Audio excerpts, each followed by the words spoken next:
Hello, friends. My goodness. How the hell are ya? I'm Alex Stadnick. I am mumbling today, apparently. I am Game Informer's largest video editor. I'm with you today. We are going to watch Gamescom together. It's going to be a magical event. I cannot wait. I hope you're excited about it as well. Thank you for joining me. So we're going to kick things off with the pre-show coming up in a couple of minutes here. Last time we did a pre-show, there was some nuggets in there, but I wanted to take this time to sit with you guys and hear what you want to see from today, what you're excited about. I'll pull up the list of games that Jeff Keighley has promised, but this should be a really fun day. This is a long day too, so I hope you're in it for the long haul because we're going to be going till 3 Central Time. It's about 2 hours. So I'm so excited to be with you here today. I know my GI colleagues wish they could be as well, but you know, magazine is the priority here, and that's what we're doing. So the pre-show should kick off here in about 3 minutes or so. But I wanted to see how you guys are doing. First question, which I kind of alluded to, is what are you excited for? Gamescom traditionally is the largest video game conference in the world. I know E3 probably has more hype around it, but Gamescom is where the world comes together to play games. And, you know, unfortunately in the COVID era, they couldn't do that. They couldn't hold the giant spectacle that I will get to one day. I'm excited to at some point. But from what Jeff Keighley has promised, which I'll pull up on my other laptop here in a second, we have a hell of a day ahead of us. And I'll pull it up right now. But chat, let me know what you're excited for, and we'll get it going from there. Need to make sure I don't spill anything on my on my laptop. That would be problematic. Let's see. Miguel B starting it off strong. Mario 3D Anniversary Collection. Just kidding. Wouldn't that be wild? Nintendo makes us wait all year and they surprise drop it on Gamescom. I'd be here for it. I want that to be real, very, very much so. Ayub Salim, if I mispronounce that, I'm terribly sorry, but it says Star Wars Squadrons. And I think that's one of the games that was announced as a possibility today, if I'm not mistaken. Let's see. Let's go to the handy Twitterverse here. Our Lord and Savior, Jeff Keighley. What's he got? What does he have for us today? Let's see, chat, what else are we thinking here? Spencer Morrison says one, and I think other people in the chat have said it as well, but Elden Ring. Man, it's been quite some time since Souls-like fans got a taste of what From is working on. I mean, this seems like the place, right? This seems like a good spot. Keighley has promised that we're getting a bunch of world premieres along with what we already know about. I should have pulled that up earlier. I apologize. But I wouldn't be necessarily shocked if we got Elden Ring, but it would be nice to see.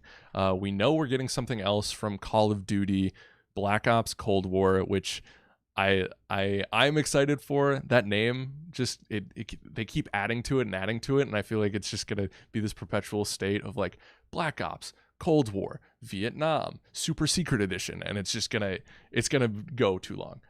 But that's neither here nor there. Wow, Justin said he would sell his soul for Elden Ring. That's passion right there. Oh yeah, we're getting it bumping right away, baby.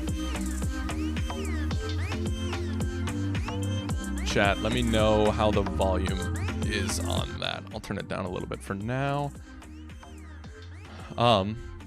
So Michael Rosado on Periscope, shout out to our Periscope familia, says Ratchet and Clank would be awesome. So yes, it would be, and we know we're actually getting that today.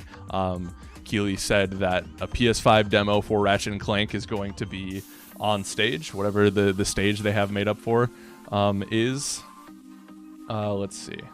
And I'm excited. I've said it on the podcast before. I've said it on some of our live streams before that so far this year, Ratchet is the only game I've seen that made me go, that is next gen. I know I can't play that anywhere else.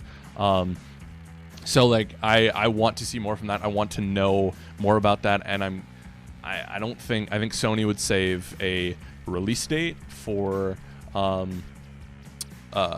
think Sony would save their release date announcement for a state of play. I don't think they would announce the release date for that today, but who knows? Like, you know, Keighley seems to have a really good relationship with Sony and a lot of people, so maybe this is a spot to tease some of that. But you know, where there's so much, and you guys know this, there's so much we don't know about the next 3 months. Like, I've never experienced anything like this. I know you guys haven't either. Comics Guy 2002 said he wants to see Miles Morales. That's another one that I am so excited to see. I love Miles. I love Insomniac's Spider-Man game. I think it's one of the best superhero games ever made, and I just want more of that. I want more. New York in Christmas time, magical. I need it. I want it so bad. I don't know if we're gonna get that here today or not, but fingers crossed that we do. What else are we thinking? Let's see. This Week in Video Games says, I'd love to see console pre-orders go live during the event. That's an interesting concept, because Sony just put up a page on their site allowing people to it's a weird world we live in. It's allowing them to get in line for pre-orders, kind of. I think you had to put in your PSN name, and they said, we'll contact you when we have more information to release. So I mean, obviously pre-orders are on their mind. If we got a console date, that we would have to get a release date for the PS5 today for pre-orders to go live. I don't think rationally anyone would ask people to pre-order a system that doesn't have a date. You know what I mean? Would people still pre-order it? 100%. But I think that's a bad business model, and I don't think they're going to do it. Sean Burgess, man, I love the hopes and dreams of everyone here today. Says, where'd it go? I missed it. I want to see a new Splinter Cell announced. Man, me too. And wherever Leo Vader is, he agrees with you too, because I want that so bad. I would love something for that to happen. I think that's another one that Ubi would save for themselves. So, but we'll see. Let's see.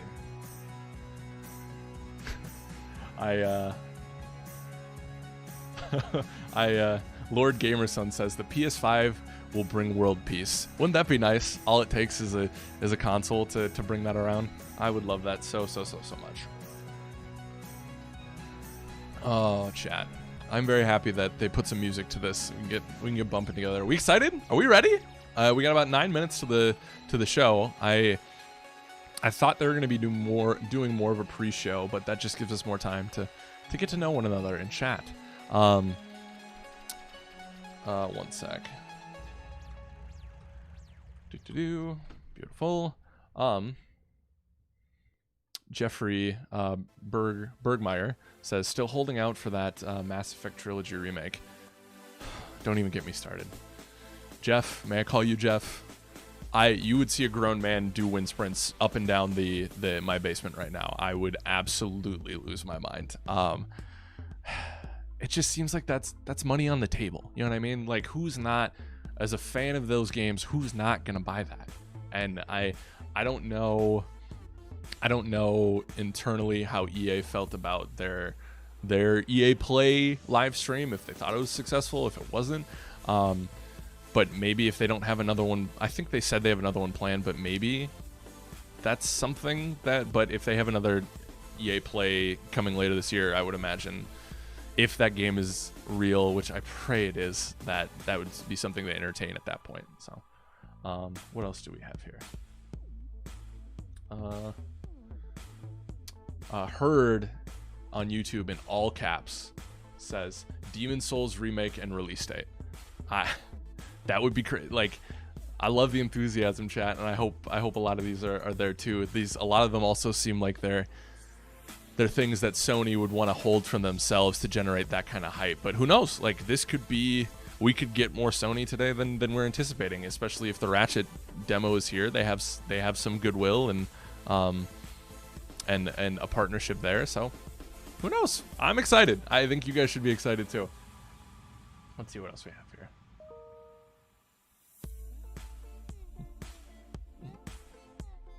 I'm also digging the beat right now to start. Let's see. What else do we have?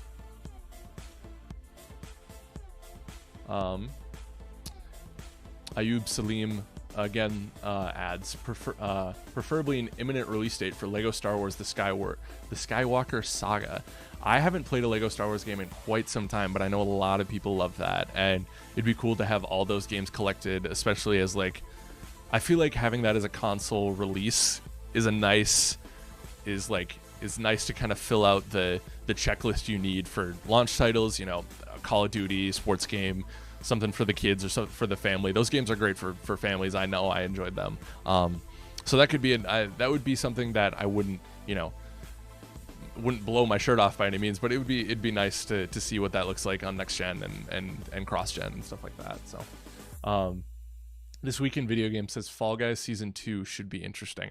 I am so curious on what they're gonna add. I would love. I mean, we'd have to get some new maps, right? Maybe the demise of Team Yellow, which is a possibility.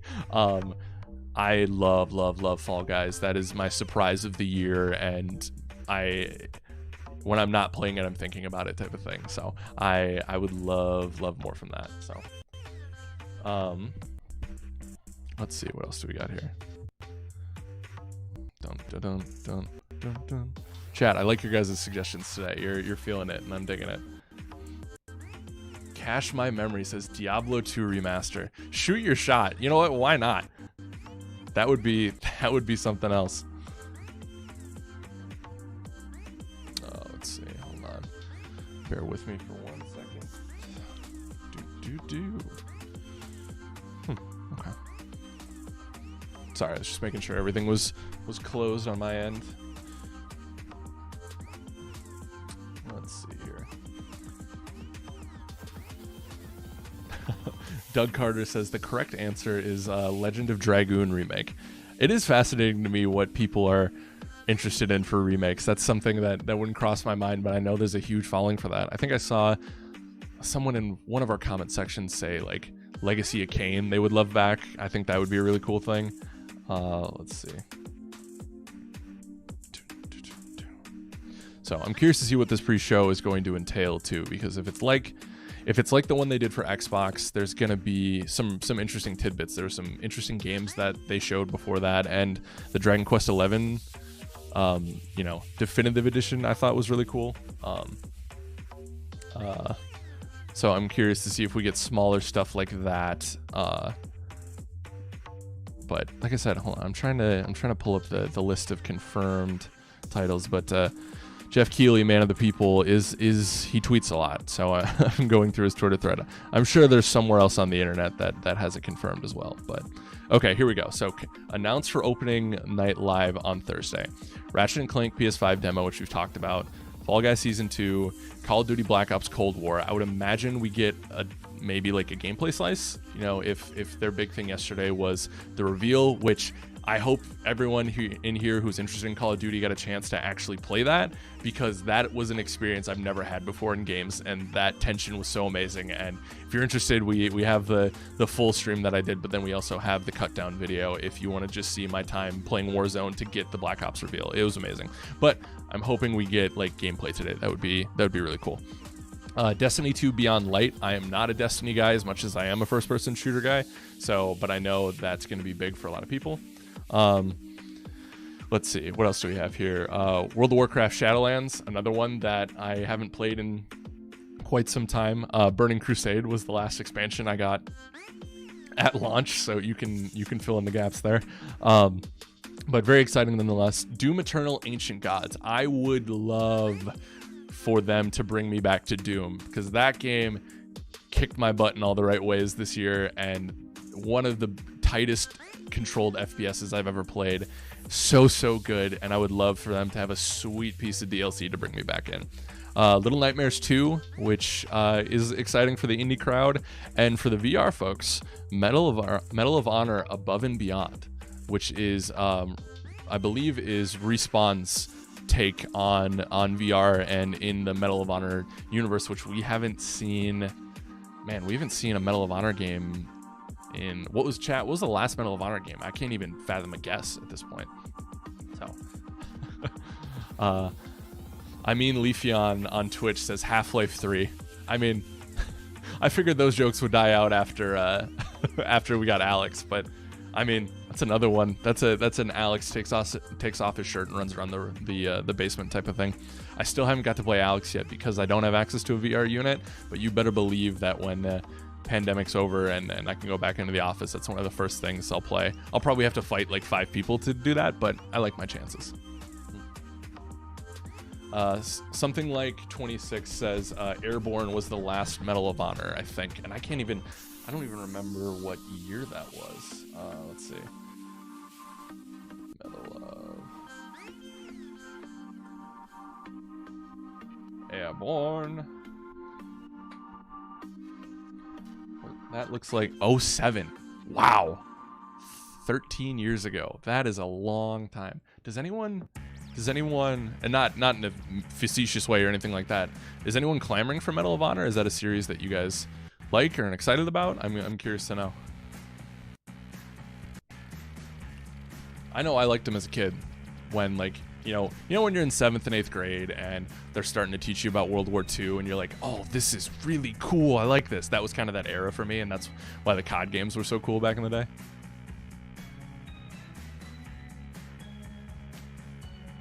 Let's see, what else we got here? I'm also really happy I thought I didn't have my laptop charger, but it's right here, so we are good. And I'll try to, if you're new to the watch-alongs, hello, welcome, thank you for joining us.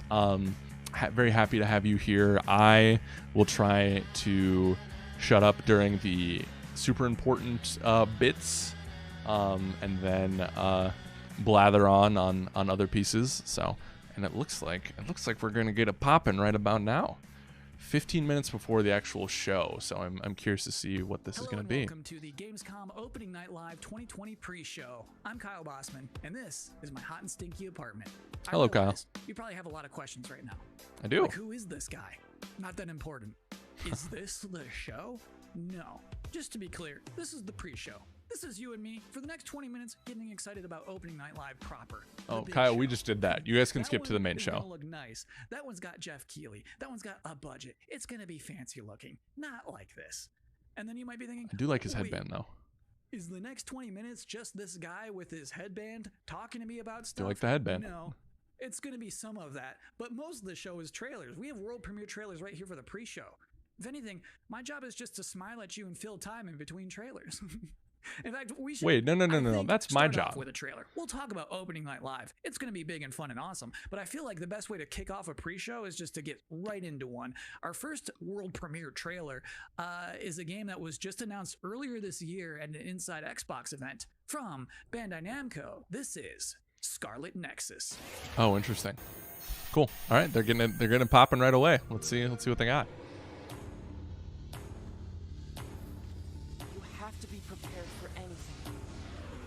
Intruders were just detected.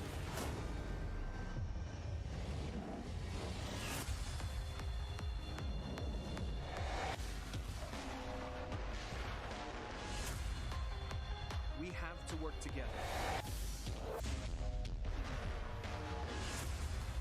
Or the world will be destroyed. The style is so good. We have so many different powers. Let's do this. I think Joe Juba is big into this one. I think he's excited. And I have mine.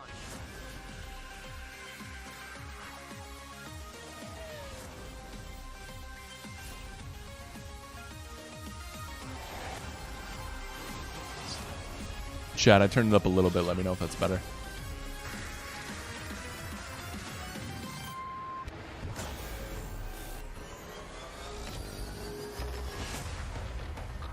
Scarlet Nexus. Do we know release date on this? I don't know if we do. Cool. Looks like we don't know it on that one. I would guess that we don't know release date on that.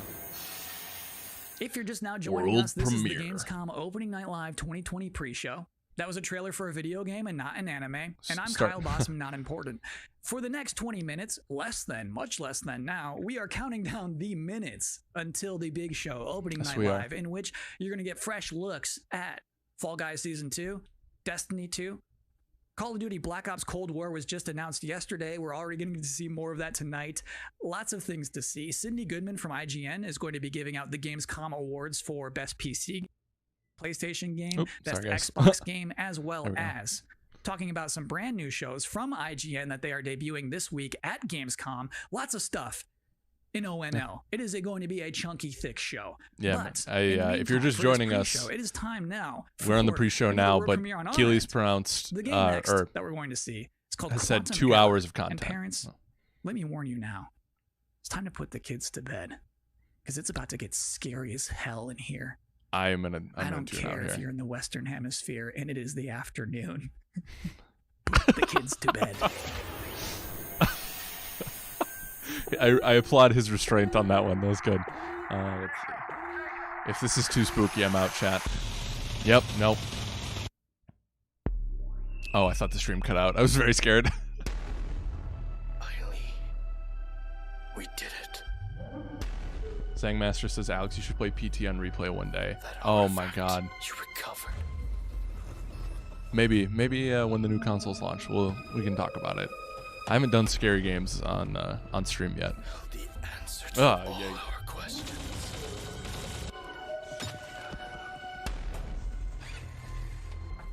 Oh, that was a cool edit. We can control them now.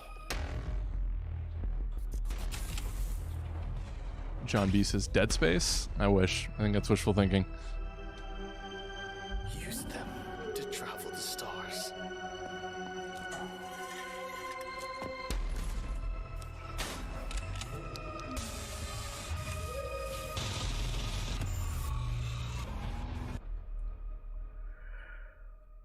Humanity's reach will be infinite. It's very much interesting.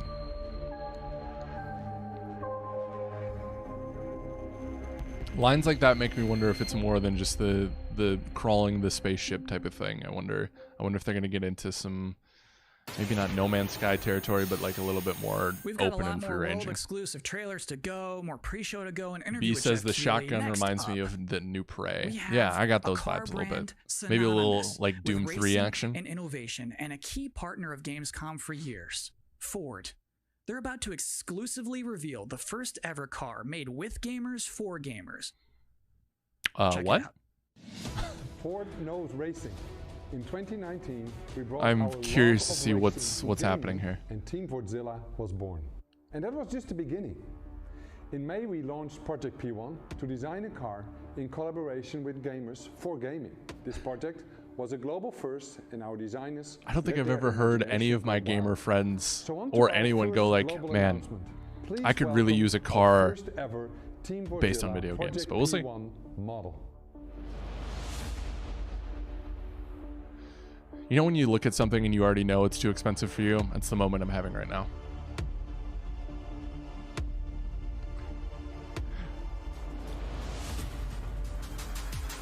What? Is this the future? What's happening?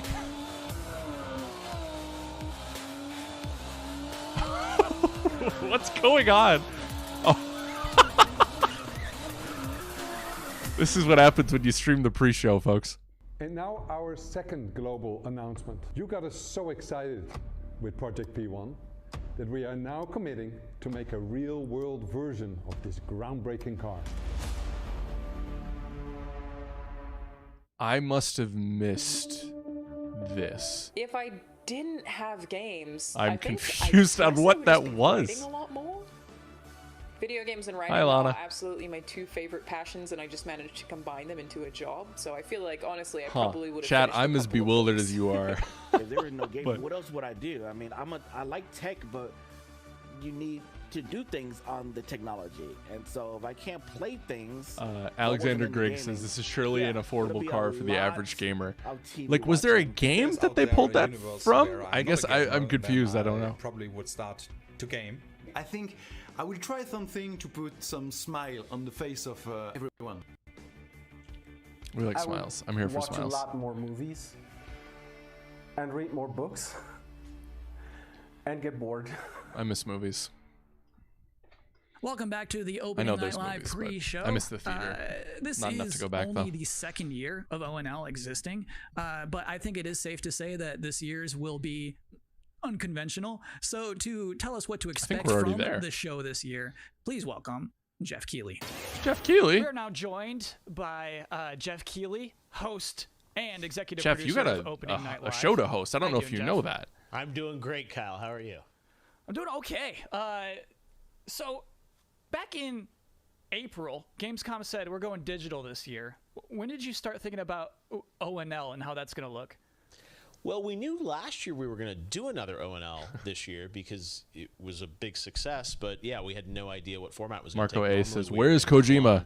This year we're doing Where is he? From Los Angeles. But I actually, Gamescom came to me and Anthony said, Thompson we says, definitely "Oh, pre-recorded." wanna Yeah, do they ONL. pre-recorded It's a this, digital but event for the whole world. So from what I if you want understand, physically Keighley in said Germany, that we still like wanna do when they do the show actual with you. show, So I was doing some it is Game live. Fest, and Like maybe he's we at a can bring all studio, these so things together to create we shall this see. Grand finale for the show. And all summer I was really hoping to do a show that was a little bit bigger than I've been, broadcasting. Also, I'm from hearing home here for many sounds like they months, didn't cut and out I some of wanted that to do something with feedback. I'm kind hearing of a little bit of set and a a little bit of spectacle, little to bit it, of a and bring the whole some industry together. background And noise. That's what we're gonna do.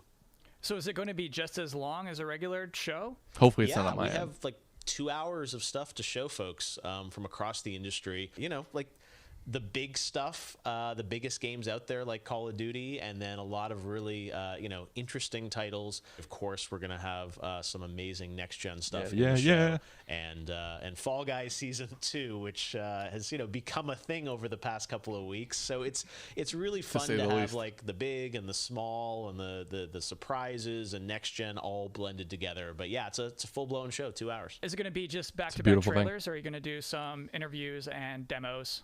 You will definitely see trailers. You will see some extended gameplay demos of some titles as well. There will be a few interviews with a couple of developers. We've got some special guests. And one thing I will say kind of right out of the gate is that this is not sort of wall-to-wall shock and awe announcements of new games similar to last year at Gamescom. We have some really big updates on games that fans are excited about. I think it's good and to set meaningful, but, expectations. kind of big surprise. Sorry to everyone who's announcements. hoping. We have a few things in the show, and we have lots of great things planned for the Game Awards. But similar to last year, this is really a showcase of like big holiday games coming next year that you know about. So I'm down for I that. would tell people to set their expectations to be really meaningful updates on existing games versus blowing you away with surprise shock announcements. I mean, Great. Elden Ring Jeff, is a game that we know. Elden Ring. Well, me too. It's been really fun to build this, but even working with our team, it's been challenging to do things safely. Canto Kid says, in "I just the need era of RE COVID, Resident and it's Evil." been, That's another it's meant a possibility. lot Like I to said, the I don't know Gamescom, so we what still wanna do this Sony show, and I think for all of is us in going to the want to industry, show or we not. want that So, big showcase. So I'm just really excited to honestly like leave home, do like have a set, and you'll see we've got like screens and lights, and it's. If we do it right, we're going to hopefully create that magic moment that we haven't felt this summer, right? And a lot of the events this summer have been pre-taped, and they've been great and lots of cool game info, but I really wanted to do something live with a lot of energy to it. So if we do things right, that's what people are about to see. Very cool. Good luck with everything. Thanks, Kyle. Good Thanks luck for to you. hosting the pre-show. I'm doing my best.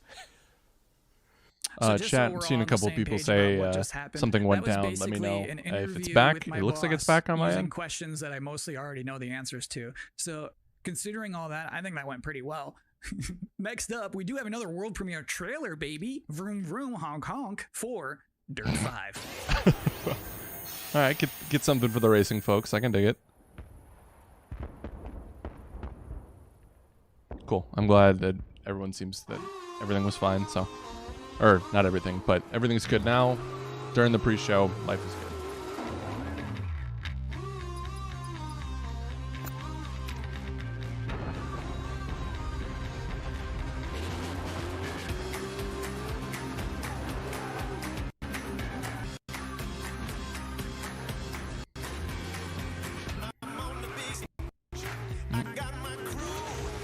A little lag on their end.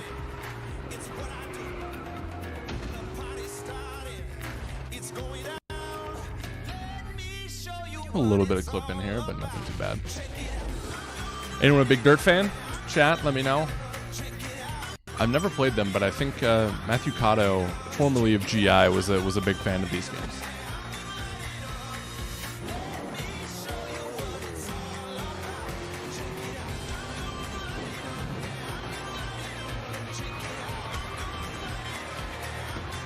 I like the color palette. I like it's a little bit more playful, especially with a game called Dirt. I appreciate that.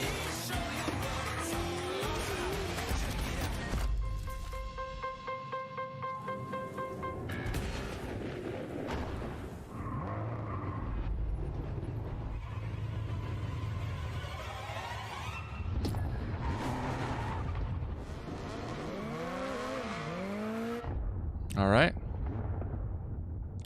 I can't wait. Oh, that's coming soon. October. There you go. If you guys are excited about it, another reason to.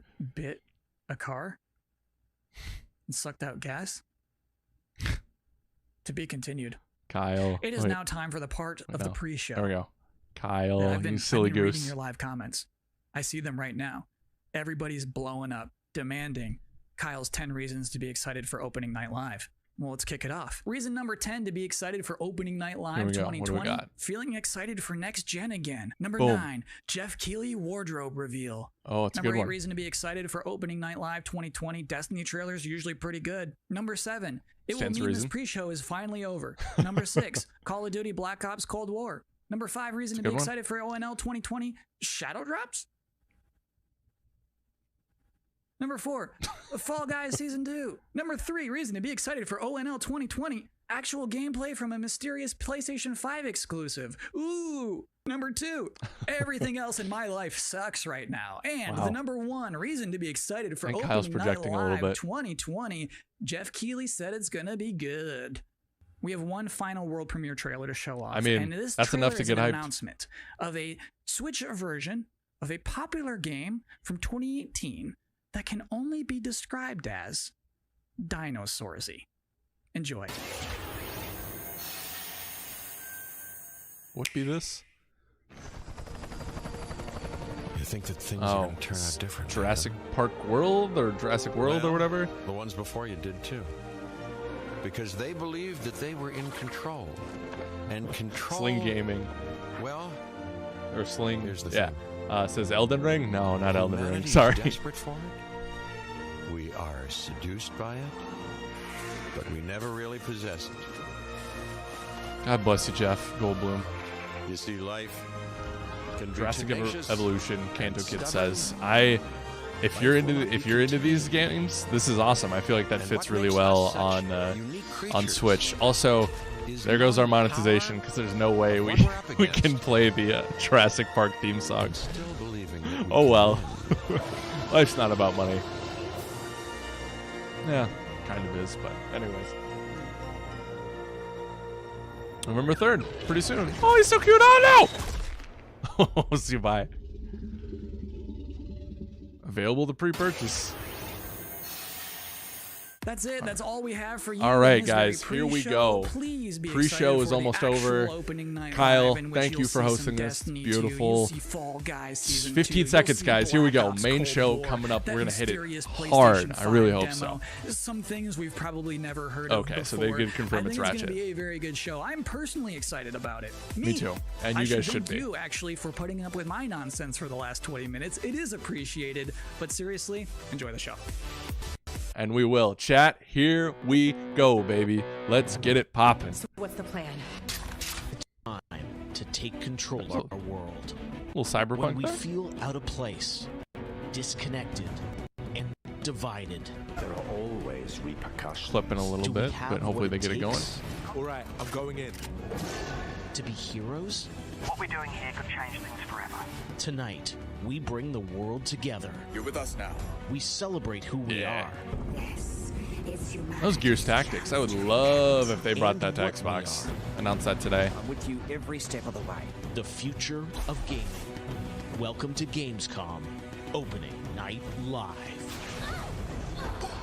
I'm sure a lot of this is just hype for games that are coming out, but I would love to see almost all of those. Keighley, and Hi, welcome to Gamescom Jeff, hi, it's Opening Alex. It's Night me. Live Okay, never mind. 2020. Now, this year, Gamescom is, of course, a little different than normal, and I hope all of you and your families black, huh? are safe and healthy at home. In 2020, games have comforted and connected us more than ever. And with the launch of PlayStation 5 and Xbox Series X later this year, games are only going to get better. Well, all summer, I was hopeful we could get to this very moment, a big live showcase filled with more than 35 games to kick off Gamescom 2020. Justin says someday Tonight, Jeff will notice you'll you. get a first look at One Fall day. Guys Season 2 One day, and my an friends. extended gameplay demo of Ratchet Clank Rift Apart for PlayStation 5. Plus, we might have a I wonder if couple that's what they end surprises on. along the way, too. I'm But sure you before will. we start, I want to acknowledge and thank all the game developers, marketers, and publishers who have worked under challenging circumstances to keep us 100%. entertained. This show is nothing without them or my production team, and doing a show at this scale safely is not easy, especially when all of you at home have some pretty insane expectations. I hope tonight reminds you why you love to play games. And with that, we're going to move on to our first game. With a game that was kicking it just off with announced some yesterday. Cold War. Call of Duty I'm here Black for it. Ops I'm with Cold it. War. And joining me is Dan Vondrack from Raven to tell us about the game and give you an exclusive sneak peek. Dan, how you doing? Good, Jeff. Thanks for having me here. This has been a dream project for us to work on from nearly the beginning of development. We knew Black Ops Cold War was going to be a direct sequel to Black Ops 1, and we loved the idea of returning to the pillars that built the Black Ops franchise: deniable operations, conspiracy grounded in history, and that shadowy world. Chat, of are you guys paranoia. down with And we get to mix all those together, the drop changing of the player into timelines and stuff like 1980s at that? the height of the Cold I kind of War. like that And it's a direct really sequel to something Black that Ops we know 1. would feel relevant to today and also uniquely Black Ops. Well, you start playing with Black Ops, everyone wants to know characters. We saw yesterday in the reveal trailers, some familiar faces. So, Woods, Mason, break it down. How does this fit into the Black Ops canon? You said it's a direct sequel, so are we going to see a lot of familiar faces? Oh, I wonder if they're going to show zombies Yeah, today. part of the fun in making this game was bringing back the iconic characters like Woods and Hudson and Mason. Because we know multiplayer and see reveal how all those is personalities September. mixed with some of the I new think September characters. 9th. So the campaign takes place in 1981, and we love that we've been able to have so many connections to the original Chat Black seems Ops to and like really be that direct sequel like the to connections. Now, one thing that I'm really excited about this is you're pushing the storytelling in kind of a new direction with some branches and some options about how you play through the campaign. Can you maybe walk us through your thinking there? Yeah, one of the driving forces from early in development was to say, let's take this Black Ops thrill ride and infuse it with some player choice and some player freedom. Anything we can do to give the player a little more ownership. This is what over I'm their most experience. interested about in that so story. that starts with allowing the player to create their own character for the Cold War campaign. They can name them and pick a military background and really pretend they are that Black Ops soldier that they want to be. From there, we wanted to take some of our missions and infuse optional objectives, multiple paths, and some player choice moments inside some of those missions. And it was fun to find that balance between the hard-driving Call of Duty action and these more non-linear experiences inside some of the missions. So with choice comes the player wanting to feel that impact. So some of those choices earlier in the game and some towards the end will actually shape the ending of the narrative of the campaign. All right, so Ayub multiple Salim endings says, to how this game. long will the campaign be? I'm not sure. It's a good question. Yeah, I haven't absolutely, said yet. absolutely. I would That imagine was one it's of the that big things for us. 15-hour It's mark we they like love to that hit, Black but maybe Ops with has the always been different willing endings. to take risks, and we all Who know knows? they did some of this in Black Ops 2, and with our story and with these features, we loved playing homage to those early Black Ops games. Oh, yeah, I remember the numbers. All right. Well, Dan, we are excited to see more of it. I know multiplayer reveal is coming in September, but since you got a switch there, maybe you could flip the switch on something exclusive for us. What are you going to show us? Oh, don't cut out now, please. Yeah, absolutely. This is really exciting because this will be the first time we've done this outside the walls of the development studio. This is a scene from earlier in the game, and Audio's it's a clipping a critical little bit. point that really shows the narrative of the world, shows this threat that our heroes are going to be battling. So let's take a look. Okay, no zombies, but, we'll get some gameplay. Let's see it, baby. Let's go. 1943. Detailed information from the Manhattan Project was stolen from Los Alamos by the Russian spy known as Perseus. 1968, the Vietnam War. Viet Cong soldiers, orchestrated by Perseus, attempted to steal an American-made nuclear bomb from a U.S. firebase. 5 days ago, while on a mission, we acquired intel that Perseus is in play again and planning an attack on the West. Let's get him. Perseus. The CIA's analysts consider him to be the single largest threat to the free world. Mr. Hudson, we're all aware of Perseus.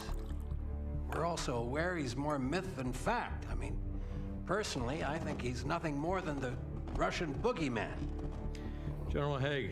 He's a spy. Allow me to introduce the man best suited to Calling respond to that. CIA clandestine special officer Russell Adler. Also, I want to be He's cool one of enough the few to people one even day come close to be able to capturing wear Perseus. sunglasses inside Mr. Adler, and not be judged for why it. should we take this Perseus threat seriously? You don't have to, sir. Yeah, then a lot of innocent people are gonna die. Why do you say that? Sir. Every time Perseus has come into play, it's shifted the balance of the Cold War. After 13 years of silence, if he's active, something big is gonna happen. Something that will affect the free world. Scott Anderson, is that guy based off in the 80s era Robert Redford? I mean 100%, right? It looks exactly like him.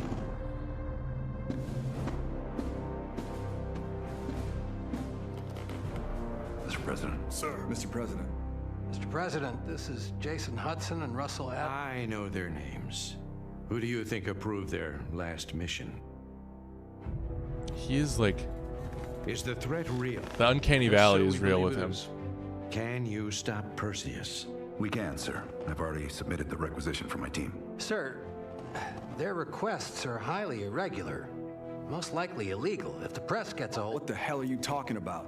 Do you know who we are? Every mission we go on is illegal. Sergeant Woods, plausible deniability Oh, I missed is Woodsy. the backbone of our work. Al, we're talking about preventing an attack on the free men and Zangmaster women asked of a the good question. world. Can they use his likeness Give because he's a Mr. public Adler figure? whatever he wants. I would imagine Gentlemen, so.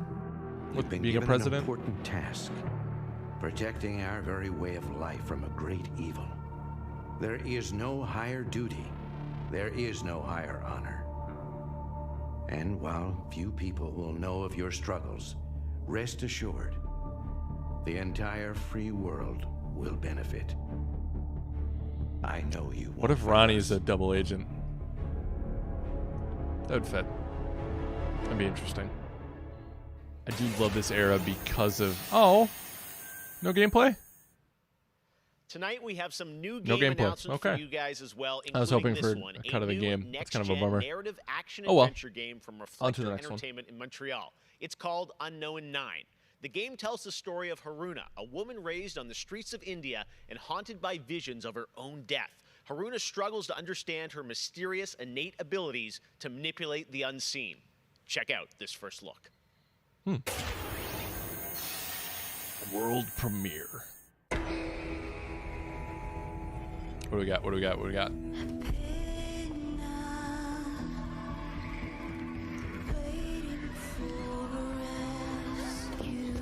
Beautiful CG trailer. Yo, shout out to all the animators out there, man. Like, I literally have no concept of how they do it. I am not smart enough for that.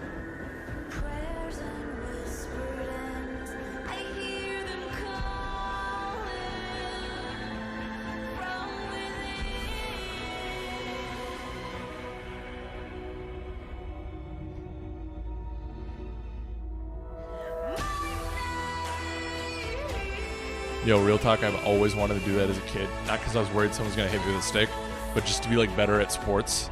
Yo, if you could, like, teleport or freeze time like that and get to where the ball's going to be or like, adjust the ball in air so it goes in the hoop, I wouldn't be here. I'd be in the NBA or the NFL.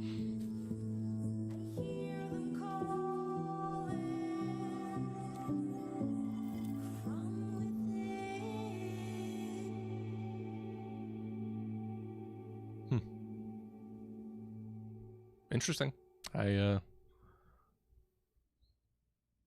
We know. Let's see. Huh. Yeah, not a lot to go off of.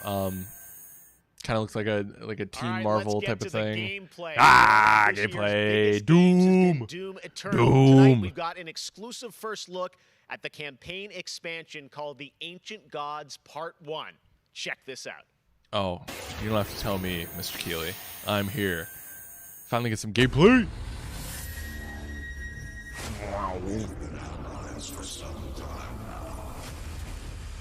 Okay. I would imagine some spoilers here for Doom, just so we're aware.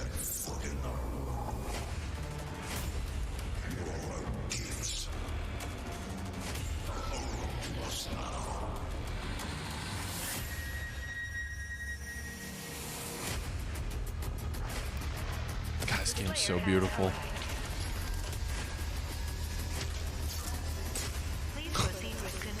In a demonic, messed up way.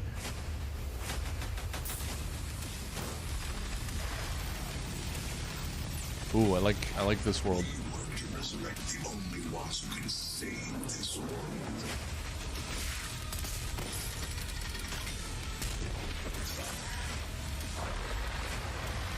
Just looks like more Doom, and I'm here for it. Oh, interesting. Huh. Okay. I kind of like that. That's cool. Different wrinkle on those enemy types. Oh, baby. Whoa.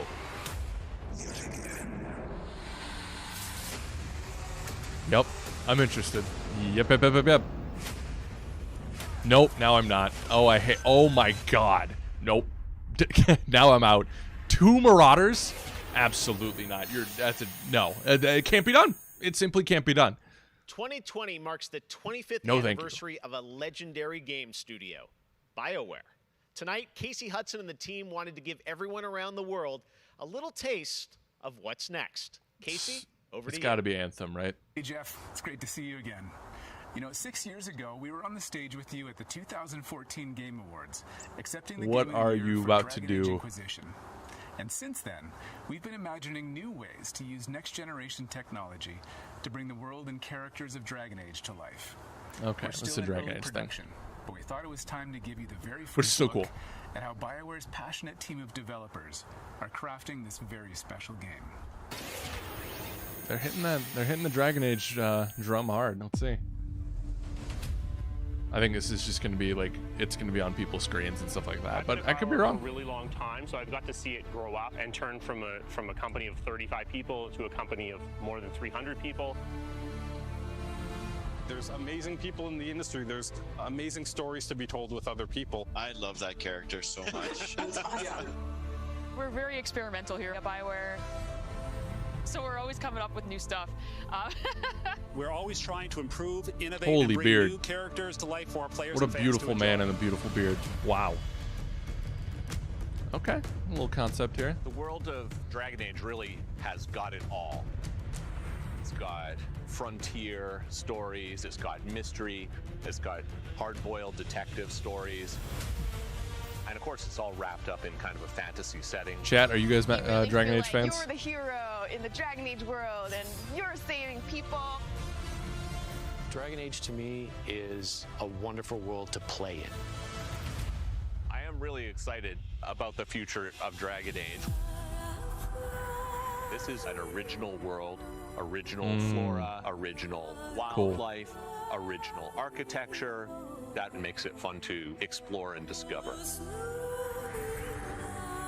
In the next Dragon Age, you get an opportunity to see new things, new places, and interact with people who lived and grew up in these spaces as well.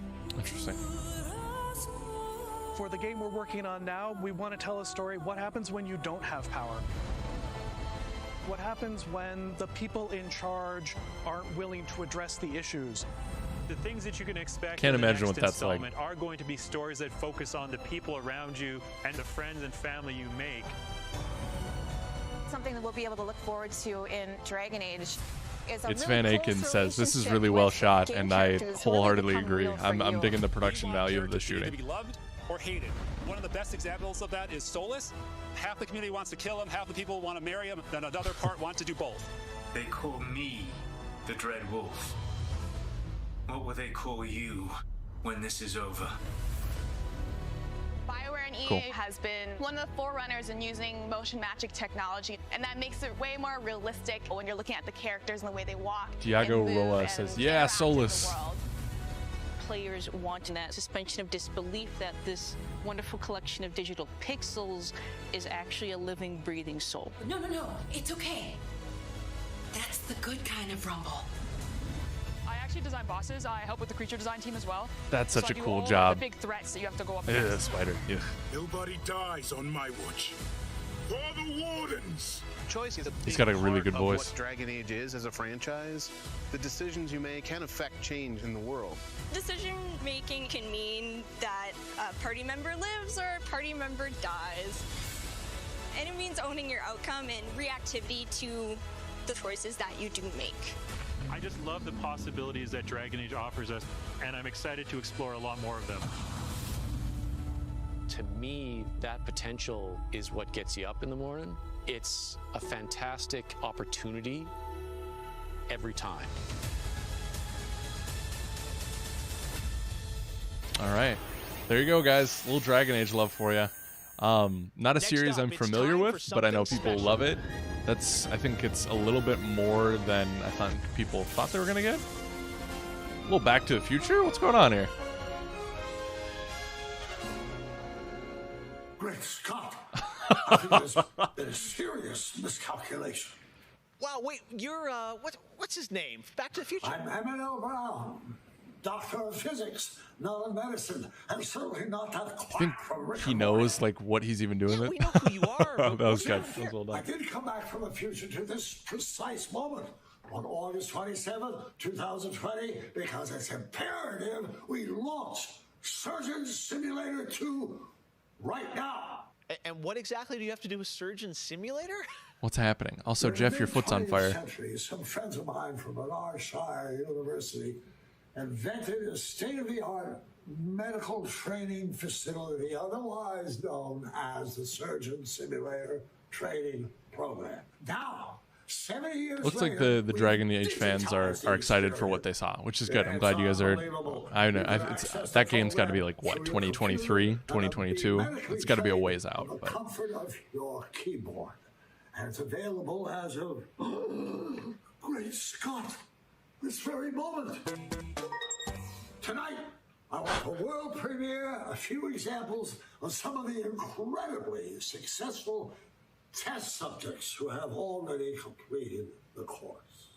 So you're saying a world premiere will save our future? Only time will tell. And speaking Hope of he's time, right. I'm off to another world premiere, Avengers 26, The Return of the Son of Thanos, opening 2077. And with that, I leave the fate of the human race in your hands. I'm so happy he's Just still make alive. sure you play Surgeon Simulator 2.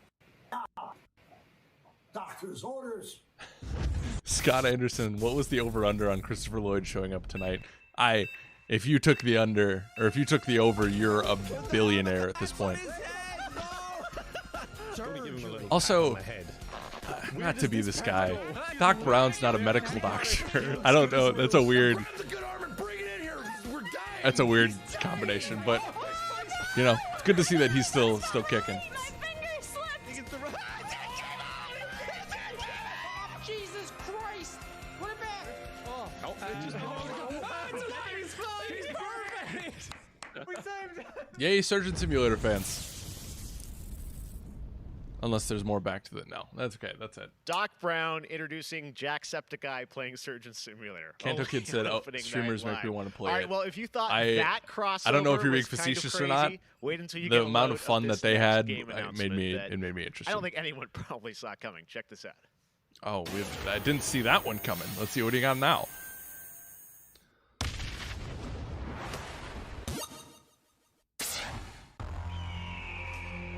What is this gonna be?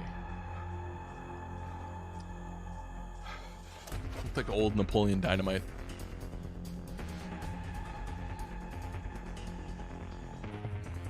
Tina, get your food. Dan Phantom 77 said, just clocked in. What I miss? Hello, thank you for joining us. We've had some Dragon Age dev behind the scenes footage, which was cool. We had a weird announcement from Doc Brown from Back to the Future about Surgeon Simulator 2. We got a cutscene from Call of Duty, but no gameplay, unfortunately. That's about it. Nothing crazy in the pre-show. Jurassic Evolution for Switch. Was it Quantum Error, I think, was announced. It's a horror shooter. It was interesting. Got some zombos coming in.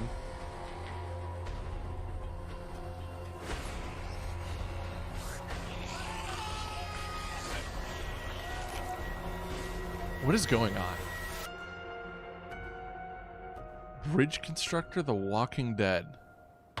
You're right, I would have never put these franchises together, I suppose.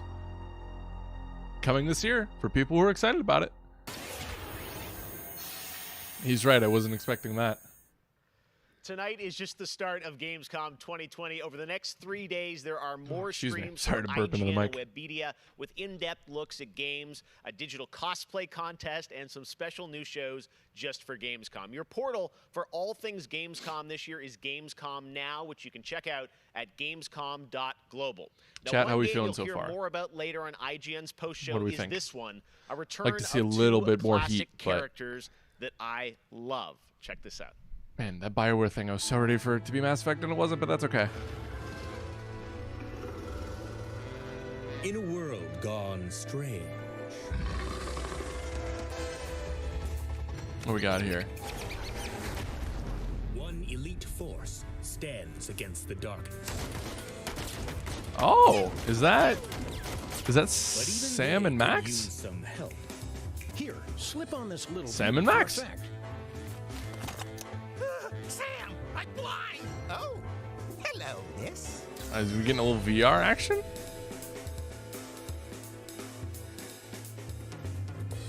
That's cool.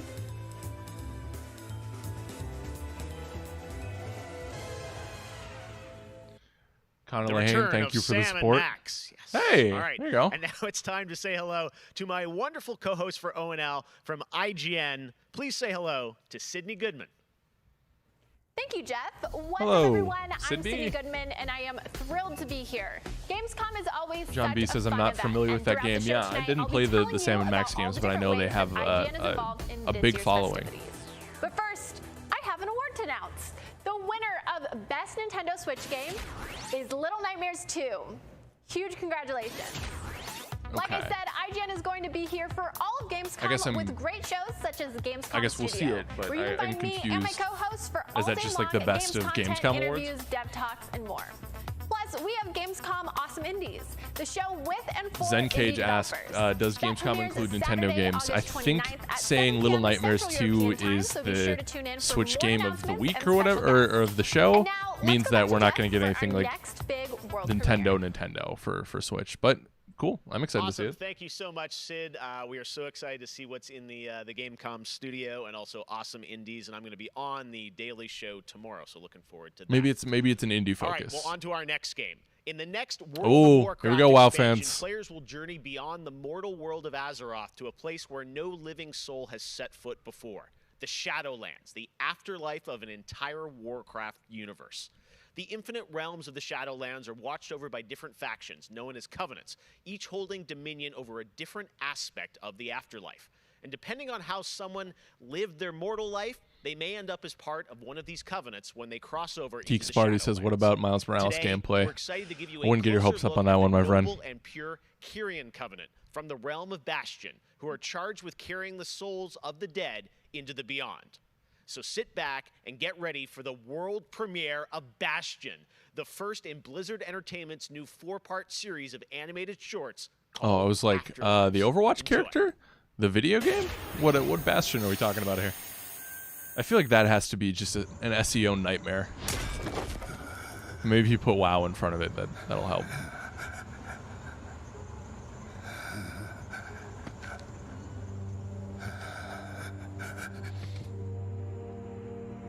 Oh, excuse me.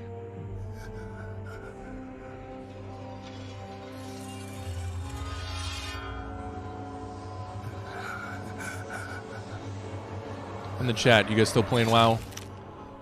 Light I would love to play get into an MMO. I don't know when or how I would go about that. I want to play Old Republic a little bit more because I've heard it's great now. But alas, duty calls, you know? It's the Call of Duty. Where am I? Welcome to Bastion. You led a truly selfless life, and for that, you have been chosen. Chosen? To shed your mortal burdens and join the ranks of the Ascended, serving to ferry the souls of the dead unto the Shadowlands. I serve the light, and my work is not done. There is an evil that must be... There is no evil here. The darkness was sealed within the maw long There's ago. no war inside the walls of Ba Sing He Se. destroyed my home, murdered my people and my king. He must be punished. You are an aspirant now. You must accept your new purpose and purge yourself of this desire for vengeance. What I desire is justice. Devos, why are you training this soul? It is beneath your station as a paragon. He cannot let go. He continues to demand retribution for his death. And this concerns you? Many souls take eons to ascend. Yes, but this one seems broken, Thenios. Unlike any soul I have seen. I have begun to wonder whether he was deemed worthy of Bastion. By mistake. Be careful, Devos. I would not let the Archon hear such a thought. In time, he will forget. Trust our ways. Trust the path. I don't know. Devos, how long must we train? Until you are ready to ascend. And what is keeping me from ascension? Nothing but the memory of your mortal life. How can I forget when I can still feel his blade? Your soul is wounded? Who did this to you? He was my student. He betrayed us all. I feel like he tried to tell her that like early on.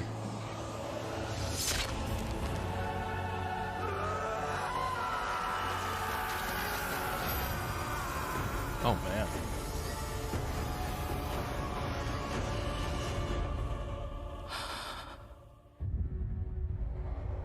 The runes on his blade were unmistakable. This dark agent runs free on a mortal world with the power of the Maw itself in hand. Our realm is imperiled. Impossible. The Maw is inescapable. You must return to the path. If he had purged his life, we never would have known of this calamity. The path is flawed. Enough! The order of the Shadowlands depends on the execution of our eternal charge. You will abandon this course. As you command, my Archon. Methinks that's not the proper route. Oh, she looks determined though. She's not gonna listen. The time of your ascension has come. I thought I was not ready. Do you wish to see him punished? I do. Then prepare yourself. I am so wildly confused about what's going on. He doesn't look like a Tauren, so I don't know. I don't know what's happening. The moment he falls, we will claim him.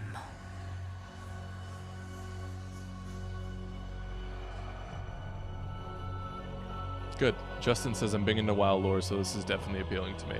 I hope more people feel that way, and I hope people are enjoying this. I see. Only darkness before me.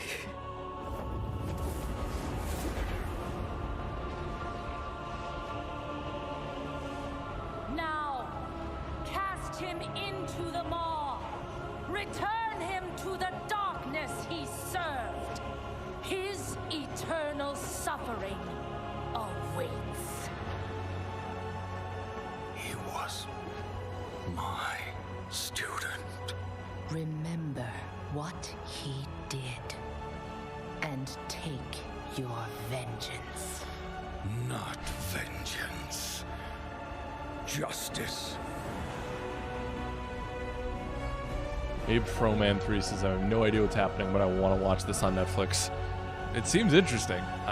Someone who's versed in lore, tweet at me, send me a DM, tell me what's going on.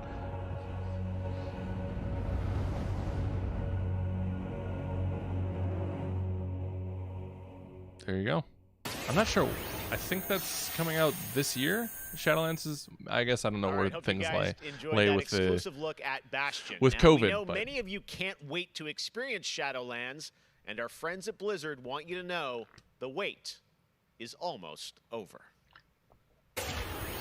oh, well, maybe we'll find out exactly when. Oh, how about next month? Does that sound good? You guys down for that? You should be, because it's coming. Or, sorry, 2 months from now, October.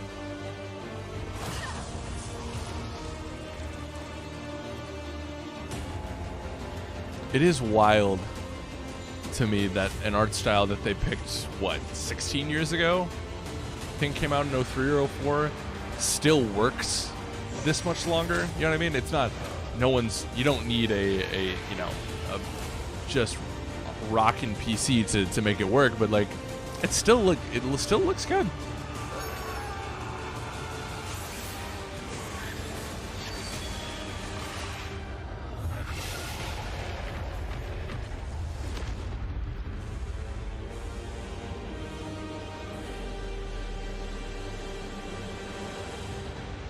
$10/27, October 27th, folks. If you're excited about WoW, you should get even more excited. October 27th, it is official, and we have so much more opening night live still to go for you. Ratchet and Clank, Good. PlayStation We got some hype. 5. I love it. Much more. Stay tuned. All right, but now it's time for the announcement of a new universe that is coming to gaming for the first time with a project from a Canadian studio. Check this out. Beauty, eh? Let's see what we got. Ba-da-da. Chat, how we doing? We hanging in there? They corrupted, divided, conquered, until finally the gates of the Another Warhammer celestial game? realm were thrown open. Our last remaining hope, the Stormcast Eternals. Vengeance made manifest. Gotta say, I do love the angels and the demons fighting. I don't know if that's what this is or not, but also, that does not look like the way you ride a dragon. I'm not an expert by any means, but We will take back what the dead have ravaged. Stormground. Do we think MOBA? 2021, whatever it is. Yadu Nandin says, I hear vengeance a lot. There's a lot of vengeance. Hey, Crash, let's go, let's go, let's go. Bandicoot announcing Crash for It's About Time. With the game coming in October, Crash, of course, had to come back for opening night live. So let's bring him out, everybody. Crash Bandicoot. What? He's where?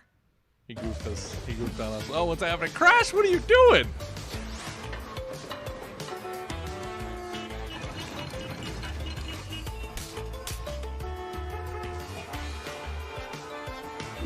Crash is out and about.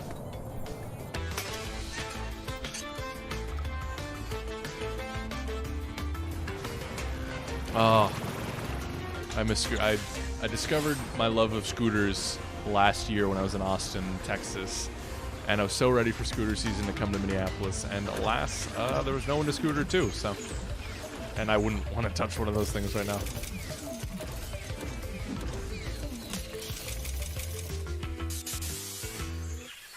Poor Crash apparently didn't get the memo about Gamescom, but to tell us more about what we just saw, I'm joined by Lou Studdert from Toys for Bob. Lou, what did we see there with Crash and the Gamescom bot? Apparently you saw him wandering around Cologne, but what he was hinting at was kind of our reveal of what we call flashback tapes, which are a brand new style of level that we are announcing here today. Okay, so how do these flashback levels kind of play into the overall Crash 4 narrative? Yeah, so the way that the flashback tape levels work is that they are kind of a peek back in time to the 90s when Neocortex was actually testing on Crash and Coco before the events of Crash Bandicoot 1. And they're kind of these devious puzzle rooms that we've made. And they're because the game wasn't hard really enough. hard, and they're really awesome, and they're super creative, and we can't wait to get people's hands on them.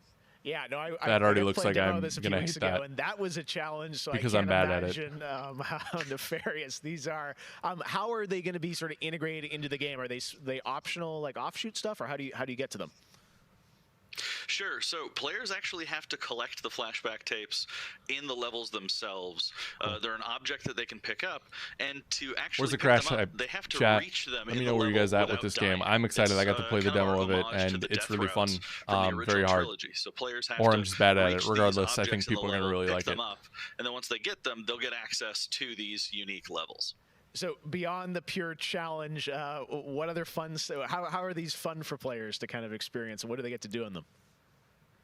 Sure. So one of the things that we did was we actually used these as, like I said, puzzle rooms, really kind of fun, nefarious, devious ways for Crash to really express that pure platforming kind of aspect of gameplay that we know and love about the franchise. We got some excitement in the chat. Narratively Krindis for us, says it was I've really never cool to been a layer Crash in person. kind of a unique perspective to the franchise. I'd only rent This the is the games back in the day. moment I never Cortex is beat really one, but excited I'm excited of for it. Crash being I think on it's a good his one to team, get on it. because Crash was originally created by Cortex, and so this is a weird point in time that's never really been explored in the games before. Awesome. All right. Well, Crash 4, it's about time. Looks phenomenal, Lou. We cannot wait to check it out in October. Thanks for joining us. Yeah, thanks for having me. Awesome. All right. Well, we will Very be soon. right back Soon. after this for more Gamescom Opening Night Live. Gonna get a little scene change. Gonna get a trailer here. Outriders. I have become terror. Yes. The unseen predator. I think Outriders is going to surprise a lot of people. It surprised me. We have a new gameplay today video of it on our site right now, or on YouTube, and I am excited for this game. Alone, the hordes of Enoch will fall before me. Marswell says he must have to pee. I know I do, and if I do, I'm sure he has to as well. Will fear us. The anomaly alters us, each in our own ways. Yet we are drawn down. Diego Roa says, I haven't heard of this. I'll check it out. I think you should, like, if you like Gears of War, it's from People Can Fly, who worked on Judgment, I believe, but they have experience in the Gears series. It's Gears meets Destiny meets Diablo, but I don't think it's a games as a service thing. I don't know. They're hitting a lot of buttons that I like, so, and the shooting feels really punchy and really good.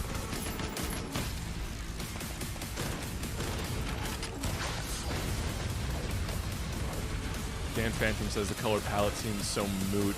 I think I get that. I think there will be a little bit more exciting examples in game, but it also could just suffer from that. But I'm excited for that game, actually getting to play it. But I get it. I needed to play it first to be hyped on it. So I don't blame you guys. Has anyone played Hyperscape? I'm a battle royale guy. I love them, but also I have not attempted this one. Marswell says, but not a living game. I'm pretty sure they've said that it is a game that has a beginning and end, a set story. So maybe more Diablo than Destiny type of thing, which I'm totally down for. That I don't have time for a living game like that, unfortunately.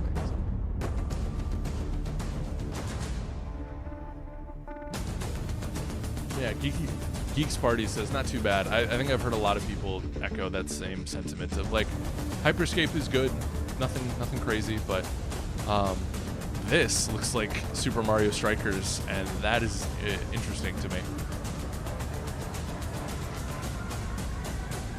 Superpowered soccer, interesting. That's a new one available tomorrow. Welcome to Necromunda. I can see you're new here. Let me get you up Let's to take bets speed. on Underhive's named what well. color we think Keighley. Is he doing a wardrobe change? Do you think he's going to a different set? I'm gonna say he's wearing something purple. That's my guess. Purple or blue. How loud we are. And do we ever make some noise? Every Orlok says they could shoot the tail off a lashworm, and they'd splash your head from 20 paces for saying they couldn't. I don't want to say. Or he may just be in the bathroom, like one of our friends said earlier. Blood, skin, and Zang Master says he'll have a hat. I hope it's a silly hat. If you're gonna chain to it, like a top hat and a monocle, perhaps, I think that'd be great. You want to know about an all-female gang of psychopaths? Spencer Morrison says, I'm thinking maroon, especially with fall around the corner. I like your sense of style. I think you could be onto something. And Escher will cut you up just for the Justin fun. says bright yellow. We got a myriad of choices here. That's it. Anything smaller than them doesn't deserve to live. And they're just as happy filling you with lead as they are smashing you to pieces with a power maul. Now, mixing that whole pot together in a place like this, you can imagine what happens. Chaos, not safe for work. Gang warfare. For wealth, for power. Hell, sometimes just for fun. So, think you're ready? Necromunda Underhive Wars comes to PlayStation 4, Xbox One and PC on September 8th. O futuro dos jogos, além de realidades virtuais extremamente fidedignas e realistas, eu acho que também se encontra em formas mais expressivas e absurdas, quebrando cada vez mais esses paradigmas de formato de videogame que a gente tem e sendo usado mais do que nunca como uma ferramenta de expressão artística. I envision the future of gaming to be quite bright and quite online. The next generation of console will clearly allow AAA and indie Green shirt, developers red belt, to blue build pants. more It's time to creative-driven bring on games that I hope will console cover fans more together. diverse Two subjects. wardrobe changes, Scott Anderson all kinds of says. stories I about love it. people and places, both real and imagined. I want comedy games. I want Actually, autobiographical I may games. take a quick I really bathroom wanna break see what myself. people can do with the medium. Pro futuro dos games, I'm gonna do it real eu quick. vejo You uma know, evolução I'll be right back. obviamente gráfica, mas eu vejo ainda mais evolução na inteligência artificial e na maneira com a qual a gente interage com os games, tudo em busca de experiências mais imersivas.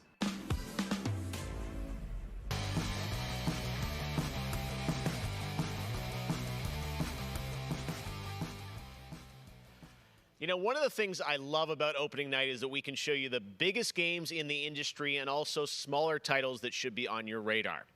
So pay attention to this next game. It comes from a team of two in Sweden, Tuxedo Labs. Over the past 3 years, developer Dennis Gustafsson has built his own game engine to realize his vision for a fully destructible game world. What he's building has absolutely blown me away, so I asked Dennis to prepare a special trailer just for tonight. I hope you're equally inspired by the ideas in this next game. Definitely one to watch. Teardown.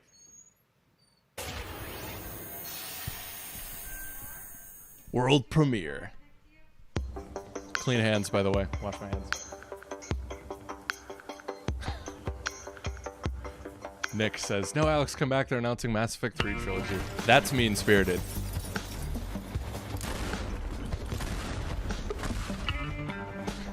You guys are mean. Really funny, but really mean. I'm also going to check Twitter to see if you're telling the truth.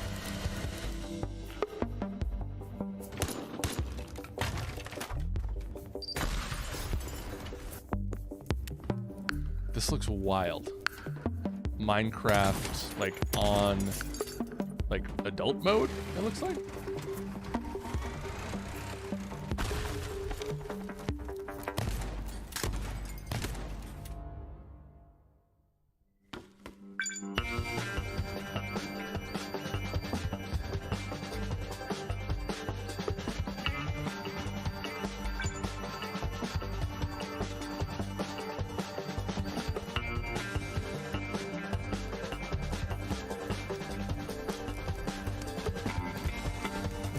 wild.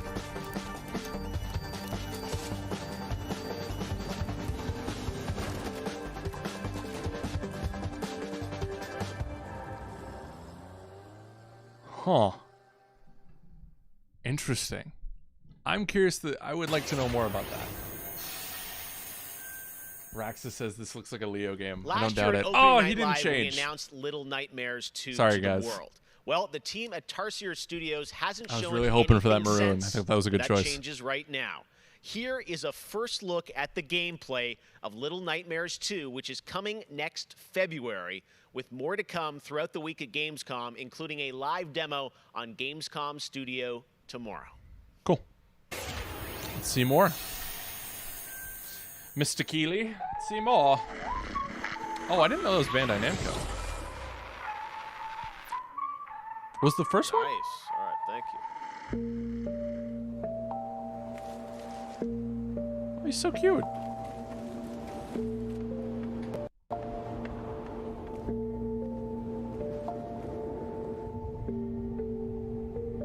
It's hauntingly beautiful.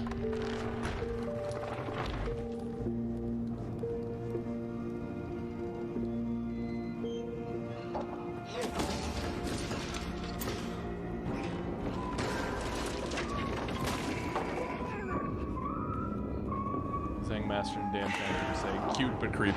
Yeah, we're ratcheting it up here.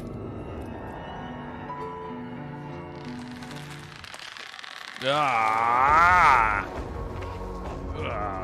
Creepy. I don't like it.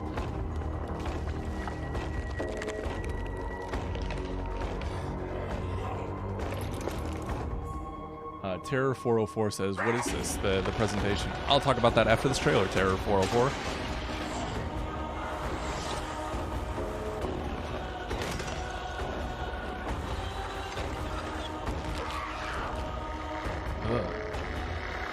This looks...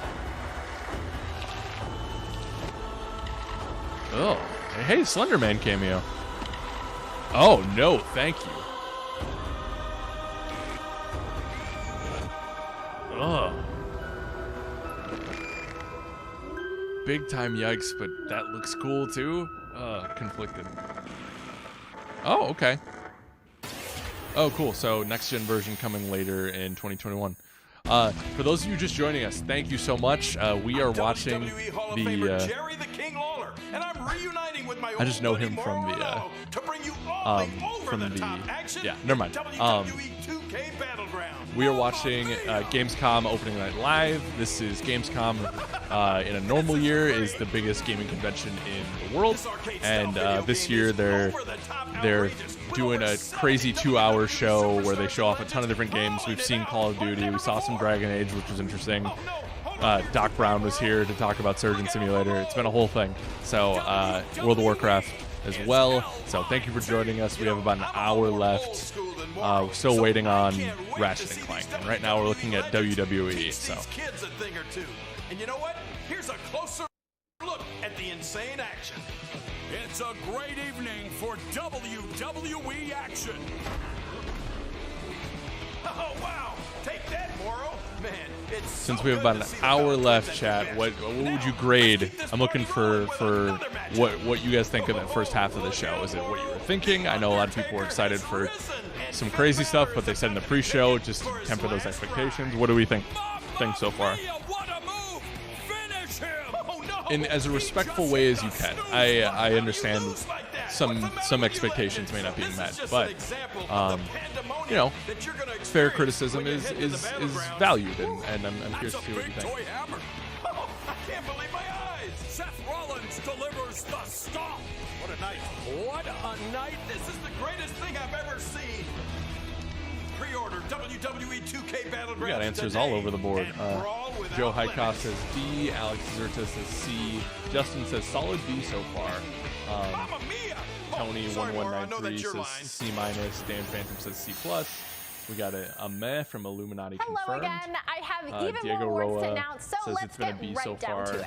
The winner of Boise Best says Action Adventure a Game C. is Watch Dogs Legion. The city needs a resistance. I'm seeing. I think it's averaging around a C, like C C- to C. There's definitely some things I'm excited for. There's some things that just aren't for me, and that's okay. I would imagine that we're gonna end up. The winner of the best action game is Star Wars Squadrons. Love to see that.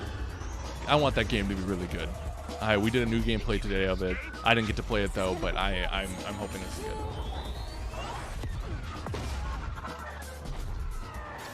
The winner of best multiplayer game is Operation Tango. What is this? It takes 2 to save the world.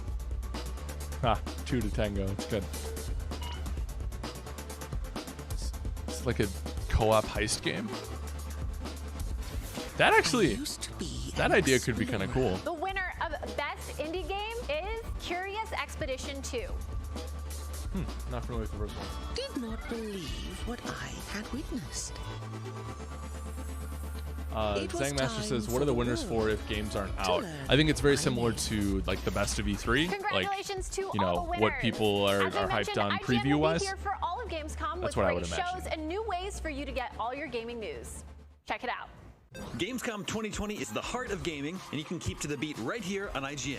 We've turned the single biggest show in gaming into 5. Gamescom Now is your virtual show floor with up-to-the-second live coverage. Gamescom Daily Show, Gamescom's first ever late-night talk show, our Gamescom Awesome Indie Show, the freshest deep cuts in indie gaming, and finally the Gamescom I'd be Best interested of in the indie Show, one. including the Gamescom Award. Gamescom 2020 is available on IGN and wherever you stream Gamescom Now. There you go. And So now after it is this is time done, to if talk you guys about want more that best Gamescom, action game you know where to winner, find it. Star Wars Squadrons. This is Yeah, a new let's get into immersive it. space combat game from Motive Studios that delivers the ultimate Star Wars pilot fantasy. We've missed those. In Squadrons, you'll suit up and fly for both the New Republic and the Galactic Empire across intense 5v5 multiplayer battles, as well as an all-new, authentic single-player story set after the events of Star Wars Episode 6, Return of the Jedi. Today, we'll get a glimpse at what Squadron's story has to offer by taking a brief look at one of the single-player missions interesting. featuring some light narration by the Motive team. Let's check it out. What? Show me what you got.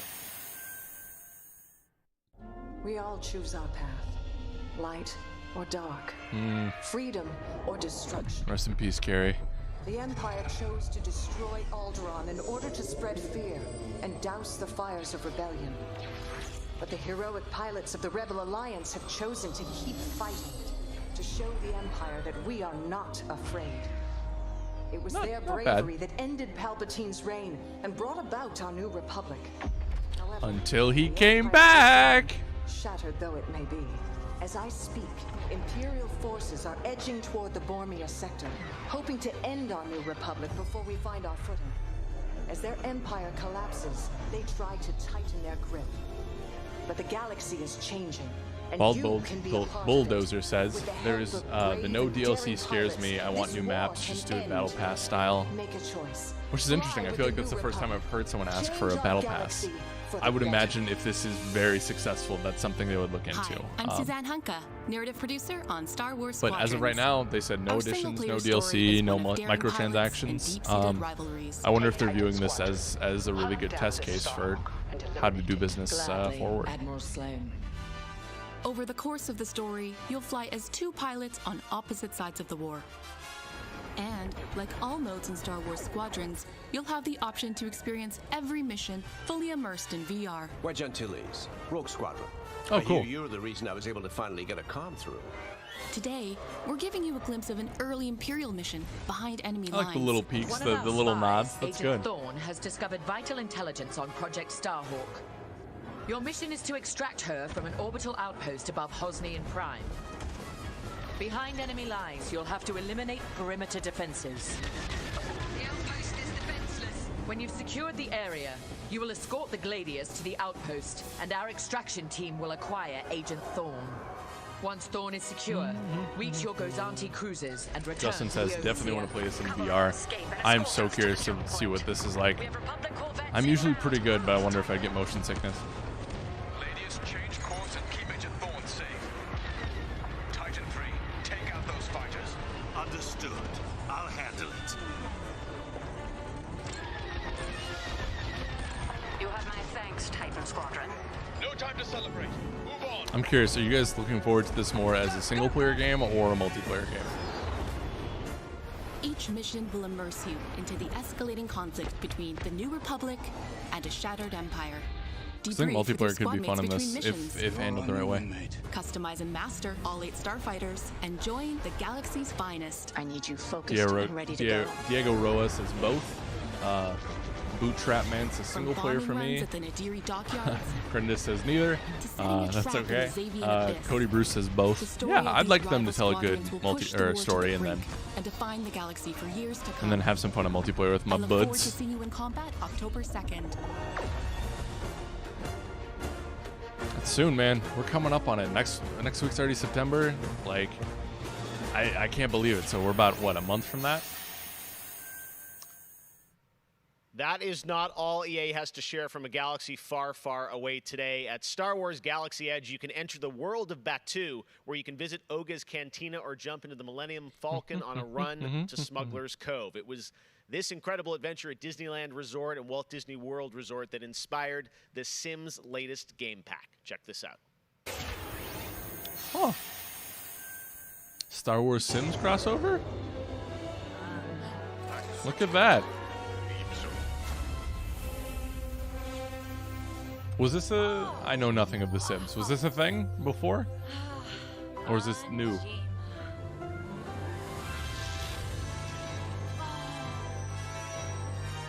This got to be new. This is... yeah.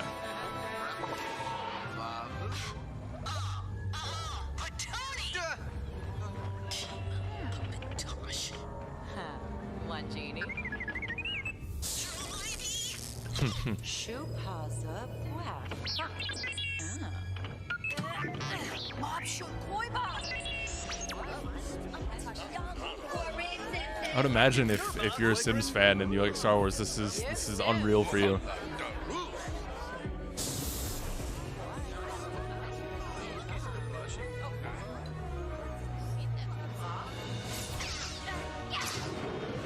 Called Bulldozer says, I kind of want this. I play The Sims like once every 7 years. Well, it sounds like this is your time.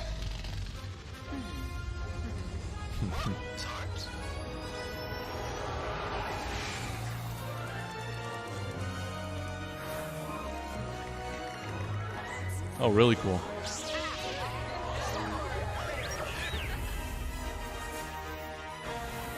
Cool. And what, next week? Week and a half from now? Coming soon regardless, but that's cool. Yeah, 2 weeks from now. There is even more Star Wars to come later in the show. Lego Star Wars, the Skywalker Saga is up. Yes. As we move into our second hour, we've got Fall Guys Season 2 still to come, the reveal of that, which I can't wait for you guys to see. I'm excited for that too. Course, we still got Fall Guys, we still got Ratchet and Clank. Ratchet and Clank Rift Apart for PlayStation 5. But right That's now, gotta be the end you cap, might remember this sure. next game from Annapurna Interactive from last year's Microsoft E3 event. And today, I'm excited to share a new announcement from the team. Which one is this? This interactive thriller about a man stuck in a time loop is one of this year's most intriguing indie titles, and now they've added an absolutely all-star cast to the game. Oh, interesting. Here's a whole new look at 12 minutes. Oh, cool. Yeah. I'm excited for this. And also, Annapurna, while killing it at movies, is really making some good stuff. I want you to think of a flower. Look at its contours, its curves. Now is that Willem Dafoe? Imagine it changing, moving backward. Spider-Man. Bud. Think of that bud, unopened. Look at it as a whole. Then silently repeat these phrases. May you be free. What is going on? May you be free from fear. May you know peace and joy. James McAvoy, what's happening? Holy hark! Damn you, Winslow! This is exciting. That's like huge talent. Oh my goodness. Whoa. All right, sorry if I blew your ears out. That's insane. Going to be a really special indie game. So glad to announce that here on the show. I am very now. Last year, ratchet that up another one, man. I'm excited for that. A new looter shooter coming to PlayStation 5 and PC from Counterplay. Tonight, we've got a quick sneak peek of one of the new Valor plates with more footage coming as part of Gamescom. That looks really great. Check this out. Also, I keep wanting Godfall to prove itself that I want to, because it looks cool. I want to be interested in it, but I haven't. Nothing yet has like made it a must play for me from what I've seen. Oh, scary Bugman.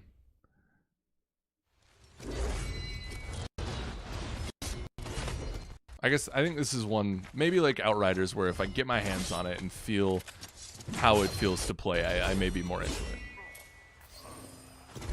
Justin points out Godfall would be better with Willem Dafoe. I think everything would be better with Willem Dafoe. I need to play it. We have much more O&L to come. Exclusive looks at Lego Star Wars, the Skywalker Saga, Fall Guys Season 2. Wait until you see what the Mediatonic guys are up to, and so much more. But first, I'm sure you saw that earlier this week, Heart of Deimos, Warframe's newest expansion, was released on PC, Xbox, and PS4. And today, it's also on Switch, all platforms. Here's a look at the Heart of Deimos. Expand. Let's see what we got here. Tear the veil asunder. Subvert new territory to our sovereign will. But that was what it wanted too. It raged unchecked through metal. Yadu Nadan says Fall Guys plus Willem Dafoe narration. Can you imagine? That would be wonderful. Life. We are infested with it.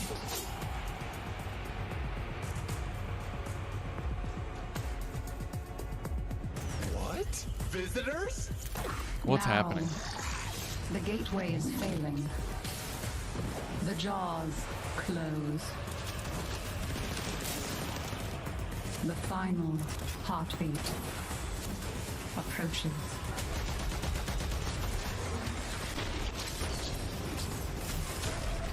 Have you tried turning it off and on again? But before we fall, Brenda says a lot of Warframes. It seems. Yeah, Warframe seems to have its place in this. who will hear the heart of Deimos. There you go. Play for free now. Get on it. So many people have been discovering or rediscovering video games during lockdown, whether it be older people or bored teenagers or middle-aged parents who suddenly find they have to do something together with their kids. And I think I've given out more advice about video games in 2020 than any other time ever. And as a result, it's more important than ever that we keep making Bald Bulldozer says, Alex, the power just went out in my entire house on phone internet right now. I am so sorry. That sucks. Maybe get to that switchboard and start playing with stuff. I think this would actually be a decent time because you can get back, you can get back on the big screen, ready for Fall Guys and ready for Ratchet and Clank. I hope everybody gets healthy and safely through this corona virus time. Care about other people and wear your masks. Jogos são, na minha opinião pessoal, a forma de arte mais incrível de se expressar. Eles englobam tudo: música, arte, escrita, e você tem a chance de controlar e vivenciar essas experiências você mesmo. É mágico, é maravilhoso. Jogos são puro amor.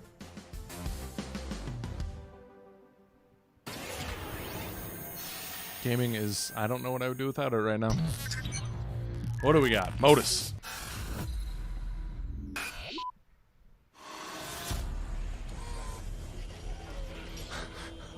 What? Give me a second, I'm trying to select the appropriate weapon. Fighting game. When I was a kid, my grandmama told me I can't go to heaven, so I stopped praying and asking for blessings and started preparing for my Armageddon. Got nothing to lose, I'm all in. Walking the edge. Yo, that'd be rough if your grandma told you you wouldn't go to heaven as a kid. That was a song lyric, but that would be, I would not be happy as a child.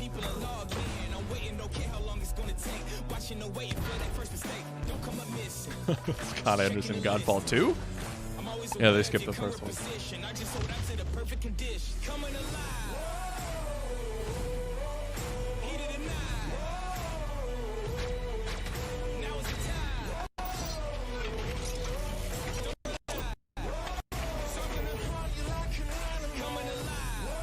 Supercharged Mech League. Okay.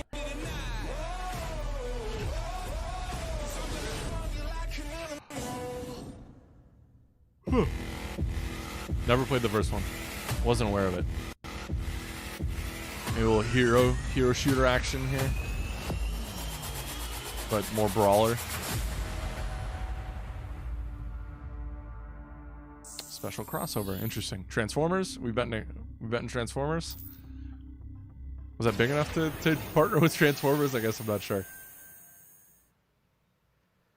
All right, guys, we're back Chibi Robo? into Yeah, Jeff, hour it's 2. back. We've got an hour more of great stuff to show you. An hour Destiny more, you 2 say? Beyond Light. Stasis, I guess you're going to see we're a at brand new look at 207 that. Central, so Fall that makes Guys Season 2 and Ratchet & Clank for PlayStation 5 and so much more across the next hour. Opening Night Live continues, and it just is the start of Gamescom 2020. But right now, on September 25th, David Marr says Mafia Gundam, maybe? Edition Gundam would be a launches good call for that. comprehensive, built-from-the-ground-up remake of the original Mafia. Tonight, we've got the exclusive debut of the next trailer called A Life of Reward Too Big to Ignore, which deals with Tommy's induction into the Salieri crime family. Check this out. He said Mafia 1, right? I should probably stop talking. All these guys in this room, they're here because they have the only thing that matters to me. The only thing that should matter to any of us. You know what that is, Tommy? They're loyal. That's right.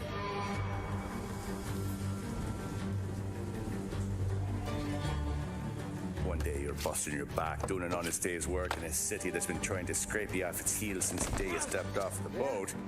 And the next you're stuffing your pockets full of Salieri's dirty money. Go get him, Tommy! Teach these boys a lesson. Break every bone in their bodies. Oof. You want me to become one of those Wall Street boys? Don't sass me, Tommy. I'm trying to teach you the ropes so you don't get strangled by them. This looks pretty good. You're going to be living the high life, Tom. You abuse my trust. Don Salieri, you won't ever need to worry about me. Okay, then. Welcome to the family. Okay. That looks very interesting. That looks, if they can maintain those visuals, that looks beautiful. Next, we're going to introduce you to a turn-based multiplayer strategy FPS from a team in Montreal, Canada. Lemnis Gate is coming in early 2021 and has a unique mechanic built around a 25-second time loop. Check this out. Bootstrap with this remaster. I think they're rebuilding it from the ground up relatively. Let's see what we got here. Turn-based strategy shooter.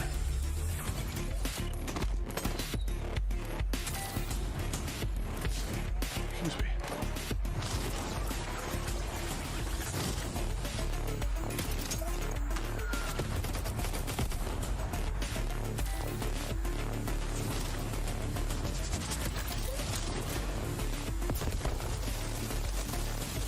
Huh.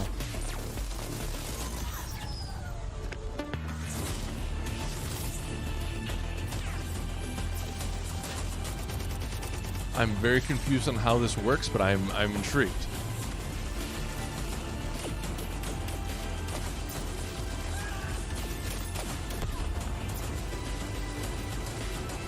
I don't love that they keep showing the same section of the map, but also I get it. Early 2021. That looks interesting too. Next spring, get ready to experience memorable moments and non-stop we go, Star Wars action fans. from all 9 And Lego fans. Star Wars Fans films of and Lego all- Star Wars The all Skywalker persuasions. Saga. The entire series has been reimagined with new fun-filled Lego humor, and now we've got your first look at the gameplay trailer.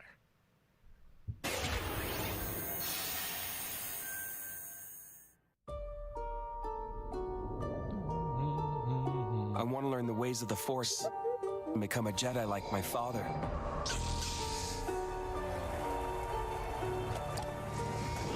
The Force is unusually strong with him. That much is clear. Twisted by the dark side, young Skywalker has become. Help me, Obi-Wan Kenobi. You're my only hope. This is gonna age me a little bit, but back in my day, the Lego characters didn't talk, and it's almost kind of weird to see them talking. I know they've been doing that for a while, but I'm from the Resistance. Your sister Leia sent me. We need your help.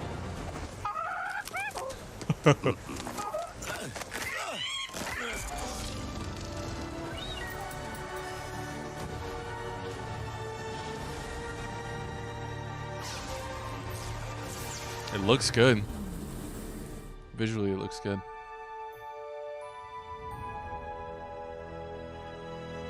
The Force will be with you, always. Always.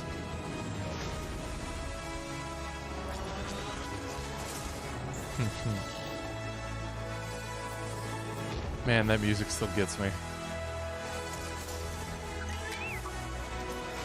Punch it! Not him, the Falcon.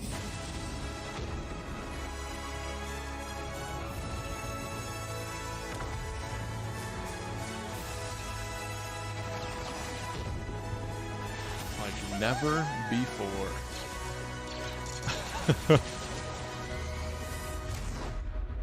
I am a Jedi, like my father before me. So be it, Jedi.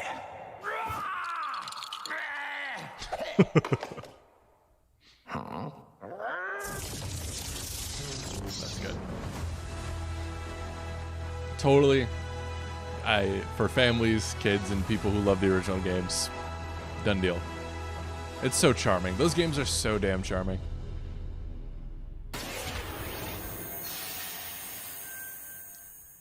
Cool.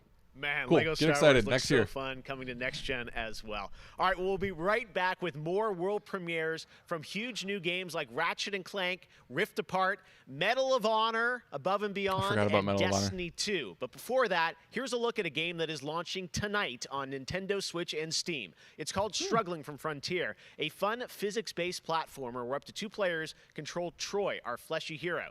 Check this out, and remember, you can play this tonight. Interesting. I have a problem right now where I'm buying too many Switch games and just not playing enough of them. Let's see if this is going to be added to the list. Icky. I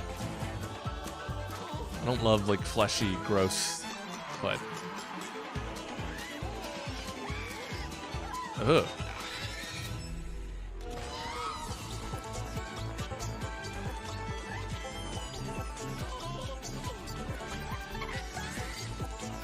Huh.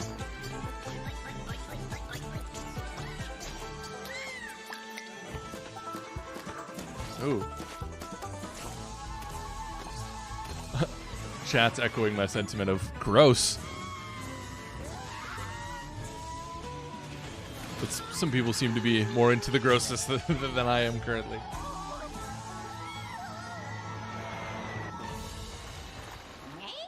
There we go. I didn't expect like commercials in this. Not that it's a bad thing necessarily, but I didn't expect these kind of breaks to happen. So it sounds like we're getting to the real meat, though, of what this was. I am not, how this has gone, I am not expecting he said there's some reveals and some secrets. I think we're going to end on Ratchet & Clank, and that's going to be that. I don't know if this will have a one more thing, but we'll see.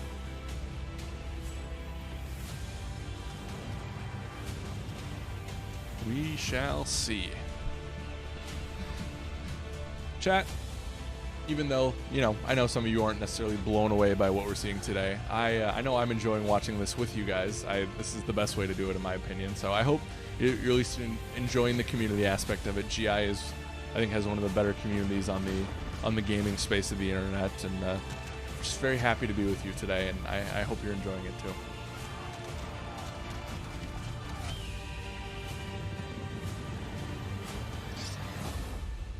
I do like Isaiah Williams' theory, though. A Sony exec is going to come out at the last second and just say $499.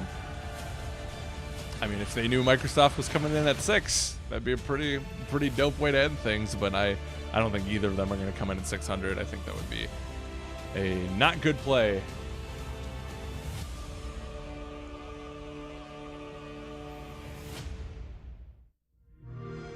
Marswell, thank you very much. That means a lot. I appreciate the love there. Where are we? Alex Zarita says game shows are a lot like pizza. When it's meh, it's still all right. Yeah, we still get to, you know, nerd out about the things we love, and I really like that. That's a really positive way to look at that. You know, do I always want Domino's pizza? No. Sometimes I want a nice slice of something from like Young Joni, something like that. But like sometimes Domino's just hits the spot too, and if I get to eat it with friends, I'm happy with that.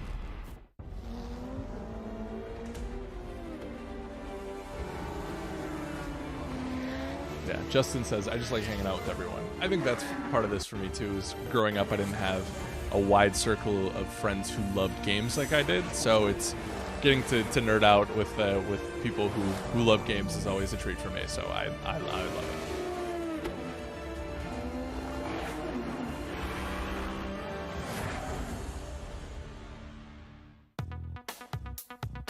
I gotta say, the game that I've given the most hours to, that I love going back to, is Chat. I'll pose that one to Odyssey. you. What are you guys binging this year? I know we have some more time to game because of the pandemic. What are you guys playing?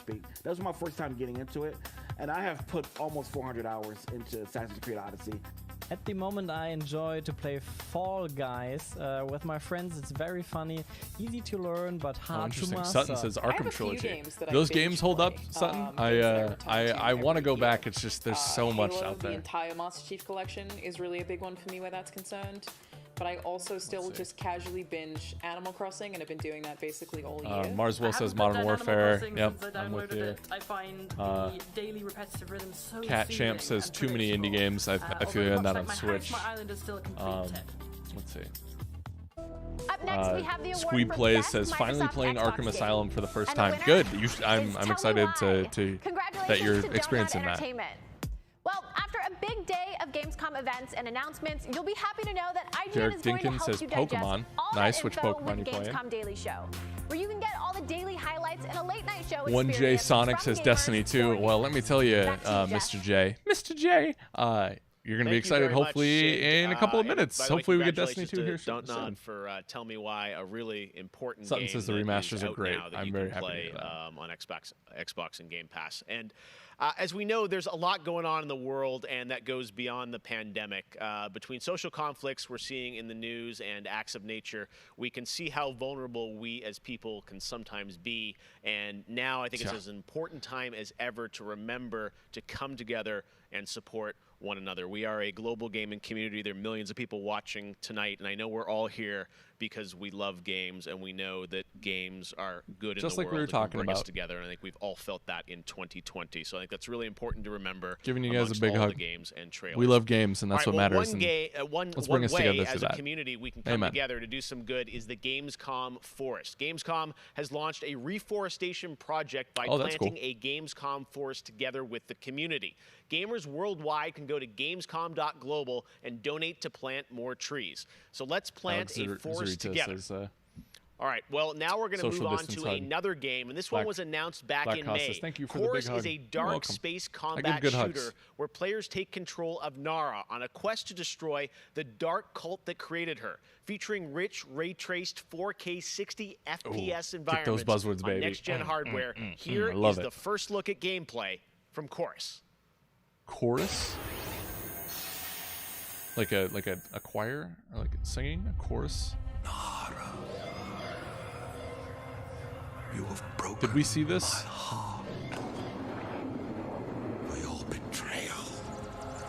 You will be broken.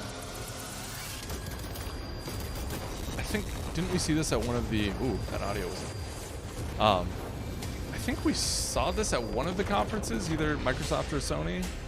I can't remember.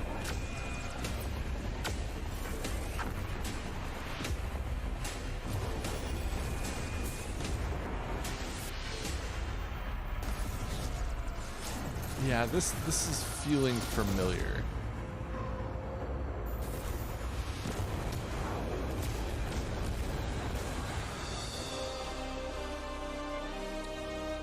Yes, I think this was at Sony. Maybe, no, it has Xbox down there too. I guess I'm gonna stop speculating at this point. But looks cool if you're into that. I want to go check out the actual 4K trailer for it because here we go. Let's go. Have you won? If one game Not has enough. defined the summer of 2020, it absolutely is Fall Guys from Mediatonic in Yes, London like, and this Devolver. This absorbed game me. is setting records and putting a much-needed smile on everyone's face. Fall Guys, I think, represents Unless you throw me our off the map, then I industry throw at my its controller. absolute best. Well, soon the Fall Guys experience will evolve with Season 2. There's a lot of new stuff coming, and tonight, Mediatonic is about to give you an exclusive sneak peek at what's next. Get ready. I think the internet is about to freak out. Here it is, Fall Guys Season 2. Let's go. What big collab do you think they got? I don't know if they're getting Marvel quite yet, but I bet there's going to be some crazy like new costumes. Game designer on Fall Guys Ultimate Knockout, and I just want to reach out and say thank you to everyone who's been playing and enjoying the game so far. As a team, we've been looking at all the fan arts, the memes, and the montages that people have been posting online, and the response to the game has really blown us away. Today, we just wanted to give everyone their first sneak peek at the rounds and the costumes that they can be enjoying as part of Fall Guys Season 2. Yeah, costumes. Yeah, we're definitely getting a big collab here. Oh, don't scare me like that. I was like, oh no. Oh, I like the dragon. Dragon's very nice. Big fan of the dragons. In Season 2, you'll be dressing your Fall Guy as a medieval hero and competing across Ooh. brand new rounds inspired by epic quests Oh from the no. Middle Ages. Some of these Reverse look giant drawbridges, saucy. Dodge swinging axes and scale movable siege ramps in the quest for ultimate game show glory. Okay, some similar to what we have, but some new. Oh no. Some of these, I'm going to lose my mind on some of these. Oh my god. It's Van Aken says, love the castle aesthetic. I think this fits perfectly. Oh, interesting. Oh, this is going to be chaos. You kind of have to work together, kind of not. I'm so in on this. This looks great. I like the racing sections the most. Enjoyed the sneak peek of Fall Guys Season 2. We're still adding the finishing touches to development, but if you want to stay up to date, then at Fall Guys Game on Twitter is where you want to be. See you on the start line. Cool. I guess I was thinking there'd be a little bit more to that, but I'm all in on that aesthetic. I think it looks great. I'm very, very excited for that. Afraid to close his fist. I am not. Is this Wasteland?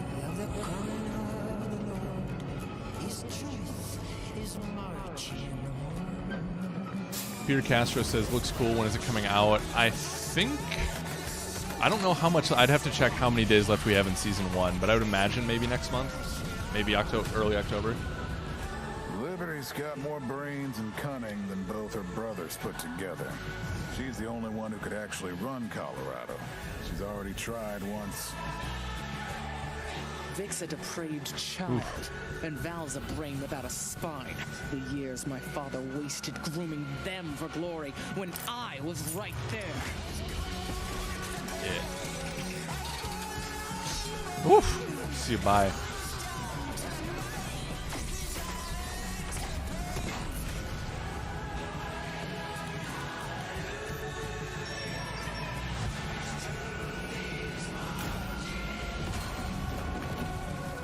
Back to Arizona, Rangers. Then I'll pretend none of this happened. Stay, and you die alone. 1J Sonic says 40-ish days for Fall Guys. I'd have to check that, but that sounds right. Bald Bulldozer says, breaking news, my power came back on. Very happy to hear that. Gaming at Glad this to time, because my appreciation for gaming before could be higher. Com certeza, jogos multiplayer preenchem completamente a conexão social que eu preciso ter com outras pessoas nesses tempos de isolamento. E é o mais próximo que a gente pode ter de experiências reais com pessoas que estão longe da gente. You get to travel all over the world in games, which is something I've always taken for granted. At the moment, I'm playing Ghost of Tsushima. That's real. You know, that's real talk I right kind now. of prefer it to the real Japan just because I've heard that in real life they don't let you run around with katanas. I appreciate games a lot more than films, music, or whatever. And it's just fine for me to have the time to play with friends or even with my 0671 says I'm and to confused. Is have a lot everyone of in fun. another I've dimension? been mostly at home They with phased out of here. children, They saw and gaming is 2020 the and only said, thing that "No, I get thank to you." do for myself anymore. I find it's not only an escape; it's also a way to challenge my brain. Gaming is becoming true. clearly It's more very true. important for a lot of people. You know, play is a natural instinct, and from Animal Crossing to The Last of Us Part 2 or Ori, yes. Mr. 12, it's hello. definitely an How's it going? incredible time I now said I'm late. to I'm be a assuming this is gamer, almost yes. over. Looks like about another, a little over half an hour, I think they're saying. I'm Vince Sampella, head of Respawn Entertainment. Okay, so Medal of Honor When time. we set out to create Medal of Honor Above and Beyond, we knew we wanted to bring the series back to its roots. The But Medal we're of not Honor here to talk franchise about is that known today for because its we're announcing powerful and Titanfall exciting 3. single-player stories that put the player in the boots of a soldier who No? was there. Okay. It's a series that is grounded in history, thought I'd which shoot my tells shot. emotionally authentic stories. Peter Hirschman, who directed the original Medal of Honor in 1999, is back at the helm of this project. You'll hear more from him in just a bit. Peter and I actually worked together on Medal of Honor Allied Assault in 2002, and I'm really happy he's joined us at Respawn to craft a completely new experience in VR. The team is creating a riveting Sorry and guys, emotional no journey through Titanfall World 3 War on II this like you've one. never Sorry seen to or tease played. it. You guys came at me with It Mass weaves Effect, in so the I had personal to stories clap back with of the Titanfall. veterans and survivors of the war through powerful interviews that help set the stage for what players will experience. It's more than just a game. And we could not be more excited to show the world the next look at Medal of Honor Above and Beyond and the game's action-packed story. Let's take a look. Let's see, baby. Let's keep pushing VR. Hopefully this is it.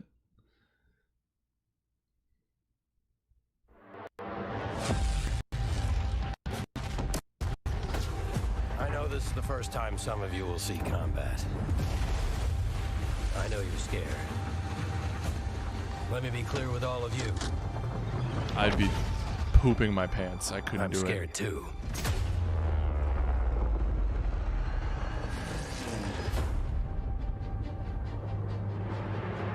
Oculus Welcome to from France, Facebook. gentlemen.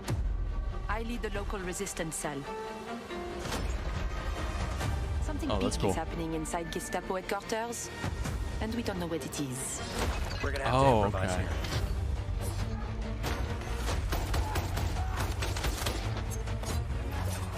That's dope. I like the idea of like a heist mission in that. Members That's of cool. the resistance are perhaps the bravest people fighting in this war. But you really should stop. There is no future in it. Sorry to interrupt, Lieutenant.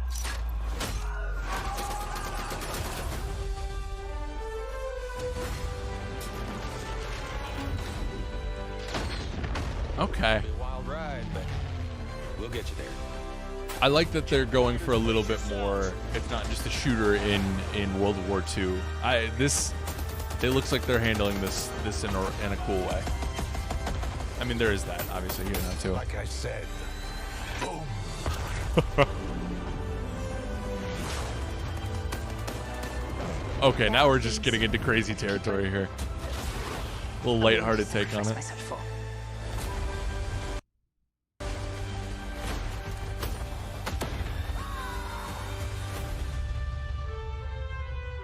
Somehow, this motley crew has been tasked with saving civilization. God help us all. Cool.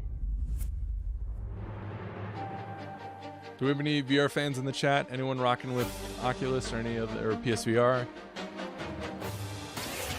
Intriguing. That's what I'll say. Intriguing. I think that's a little bit more creative take than I was expecting. Incredible. And now we're here with Respawn Entertainment's Peter Hirschman, game director on Medal of Honor Above and Beyond. Another to talk wonderful more about their beard. new VR Hats off to you. experience. Peter, I got to say, the trailer really grabbed me. Such an incredible story that you're telling to. Tell us a bit about this single-player experience. What can we expect? Well, Jeff, thank you for having us on the show. I'm representing a whole team back at Respawn that's been working really hard on this. I wonder if he shaved that so since the exciting pandemic. To premiere the trailer with you. Metal Gear, going back to its roots, was always about putting the player in the boots of a soldier fighting in World War II. And with VR, we're able to do that in almost a literal way. It's definitely the most immersive experience, most immersive combat experience I've ever been able to work on. And the story follows you as a player being recruited into the Office of Strategic Services, commonly known as the OSS. And their mission was sabotage, espionage, search and rescue, everything in between. You name it, they did it. And they're known by a different set of initials now, the CIA. But during World War II, Master said he shaved his beard this morning. Operatives It was just down to his knees Europe, before. deep behind enemy lines, and that allows us to tell a story where you get to go. I'm sure to that these took places years and to grow. locations and participate Or a in year, events that depending on his really hairlines. helped shape the outcome of the war. One of the things I love about the trailer is you can tell there's a lot of interactivity in the environment. Emergent gameplay, you got the piano and other things in there. Tell us Mind a at bit Large about says, you guys never seen a beard how before? you're using that to tell the I story. like It seems appreciating it's all good kind of things. You know, I've through a seen movies first-person before, but I like perspective, to but there are some story appreciate sequences. How do you tell good the story? things when I see them. Oh, well, we shot over 120 pages of narrative, which is more than some feature films. We had a huge international cast of phenomenal actors, and it was fantastic. And the story follows a classic three-act structure. Act 1 is working with the French resistance, getting ready for the invasion. Act 2 is D-Day itself and the fight to get to Berlin. And then the third act is dealing with the Nazi secret weapon program, which involved things like the 262 jet and the V2 rocket and things that could have really turned the tide of the war if we hadn't stopped them. So you get to go on this journey, this story. And the story is shot all from your perspective. Because it's VR, your head is the camera. Isaiah Williams says, We don't Alex have make an oath to cutscenes, not we don't shave have until edits. GTA 6 drops. Everything, Tried that during the pandemic. everything Did not revolves look around good. your perspective. So you I don't know if this experience looks this good. story I don't know if that looked good. That completely didn't in look good. first person So I will as not if make you that are oath. I there. apologize. So it creates a much more intimate and emotional connection with the characters and the things going on around you. It was an incredible way to shoot. One of our animators stood in for the player throughout the 3 weeks that we were on stage. And all the actors are always reacting and talking to you directly. And in VR, it's such a powerful thing. It's all about building that emotional connection, and it just makes the experience all the more authentic. Well, you and Vince, I know this series is really close to your heart, and I'm like, wow, there's so much there to experience. It looks really rich and detailed, obviously authentic as well. Little chug-a-lug, but paying we're tribute good. Looks like to everyone that was involved in the war. I wanted to ask you also about multiplayer, which is something that Respawn is really known for, and you've had a great single-player experience, but I hear you might also be doing MP too? Oh, well, yeah. I mean, the thing about VR is that, I've spent we've known each other a long time. So much of your career trying to map natural human movements to a controller, and just figuring out things like making feel good, and one of the hardest ones is leaning. And in VR, you know how you duck. Krenda says the beard's using all of the bit rate. And so it's absorbing it the ability to lean by around the the corner, second. just kind of peek around the corner and see where the bad guy is just it heightens the tension so much. It makes it feel all the more real. And when you put that into a multiplayer experience, it just raises it to a whole nother level. So we are shipping, in addition to the campaign, we are shipping a full suite of VR modes, including a few that you can only do in VR. And we're really excited about people playing those, after it comes out. Wow, well, definitely a full-blown VR experience. I gotta say, I'm really excited to put the headset on and try this, and it's coming out later this year, right? Coming out holiday, so fasten your seatbelts. We are so excited to bring it to players. We've been working on it a long time. Saying Master says Keighley should grow a beard. Curious what that would look like. I feel like he's never had facial hair that I can remember. It's a wonderful full circle experience for a lot of us that started our careers working on those original set, going back first one and Allied Assault, and now to be able to bring Above and Beyond to a whole new generation is one of the most exciting things we've been involved with. Awesome. Thank you so much, Peter. Opening Night Live. We'll be right back. And in the meantime, here's a look at a new game that is launching tonight. Oh, they like these little shadow drops. They kick it off with that, then they give you some Red Bull. What do we got? What do we got? What do we got? By the magic the Vow Keepers said they would protect us from. Spellstorms still rage across the ruins of the Hollowlands. This is proof, they said. It isn't safe. It can't be controlled. Magic cannot be used.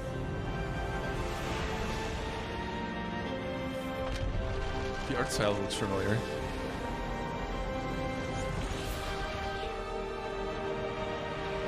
Oof, that would singe our friend's beard off real quick. But I am a battle mage.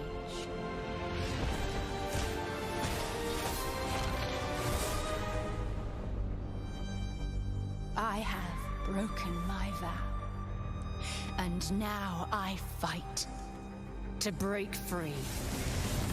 I like the style. Mr. 12 asks, where's the rest of the crew today? They are working on the magazine very diligently and populating the site with news stories and all the big announcements from today. So they said, Alex, stop bothering us. We got our thing, you got your thing. I said, okay, sounds good. No, they would. I'm sure everyone would like to be on, but duty called elsewhere. So you got me. You got my big, lovable, goofy face, or maybe not lovable, depending on how you feel about me.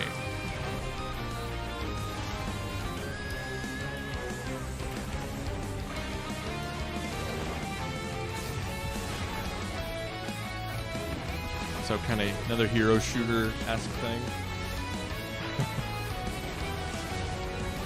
Bald Bulldozer says, there you go. Oh, modern Sonic the Hedgehog music. Amen.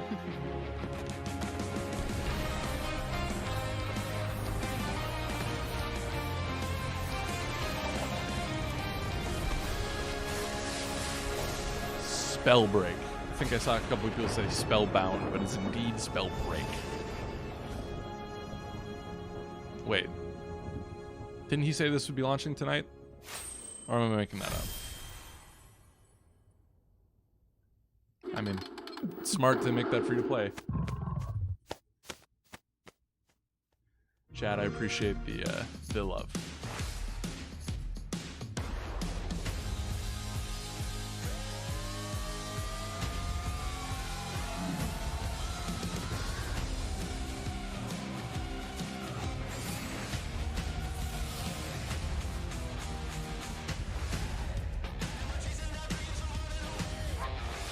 Oh, Pupper. Best deal in games, baby.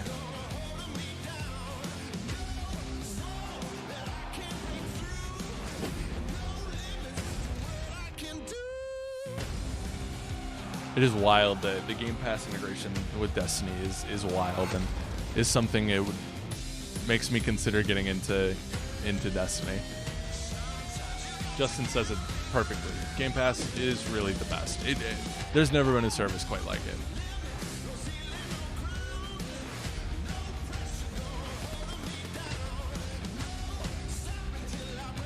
I missed what the Discord benefits were there. It looked interesting though.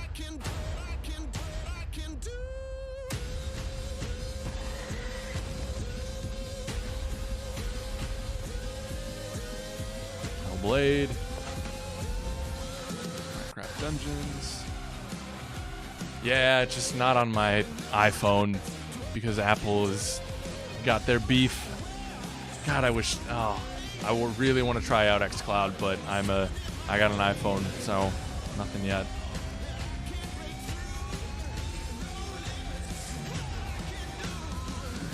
Oh, Duke Silver 37, which great name. 3 months of Discord Nitro. That I need to look into that because I use Discord every day. That is really cool, and I have Game Pass, so So many great games in Xbox Game Pass, and many of tonight's games are in it as well. Every year at Gamescom, we like to highlight some incredible games made in Germany. And tonight, we have a special announcement about one of the most legendary German games of all time, created by Factor 5. Enjoy.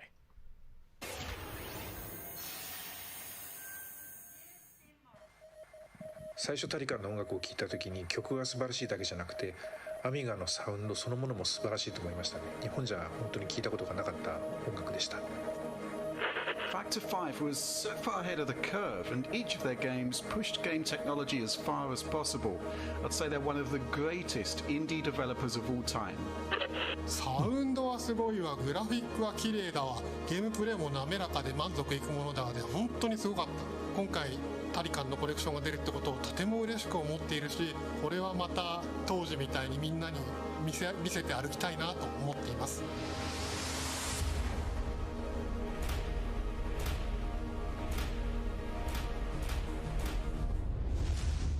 I do love the look of 16-bit. I know it's not a hot take, but this was the first game that allowed me to completely fulfill my musical vision. I'm enjoying the music. I'll shut up so you guys can hear it. Fans have been there ever since. To this day, it's one of my proudest works.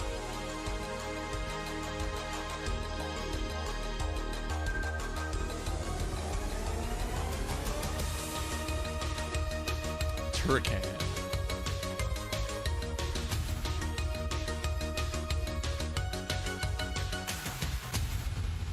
There you go. Another world premiere coming right at you. In June, All right, Bungie Destiny revealed fans, a new era of let's Destiny get it. that starts on Let's November go. 10th with Beyond Light. For the first time ever, Guardians will add a new elemental power to their arsenal, the dark power of Stasis. With Stasis, players will take on the powers of darkness to control and dominate the battle. Here's an all-new look at Stasis from Destiny 2 Beyond Light.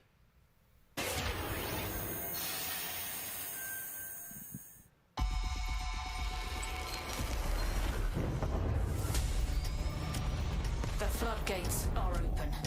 The darkness is here.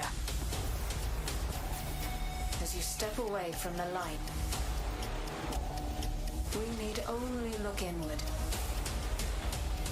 Focus your power. Let it grow. Our fight is far from over.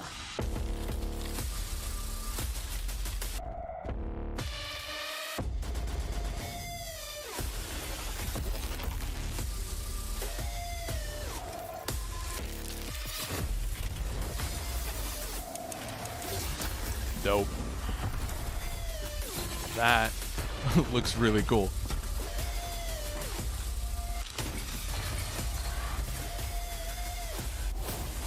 Yo, these ice like armors are kick butt. I'm here for it.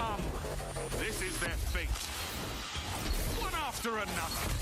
As a polar bear myself, I've come to know ice, and that's good ice. Alex Zarita says spooky ice. Correct.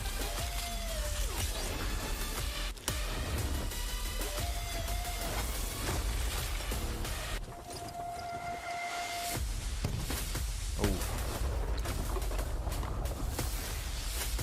This all looks really cool.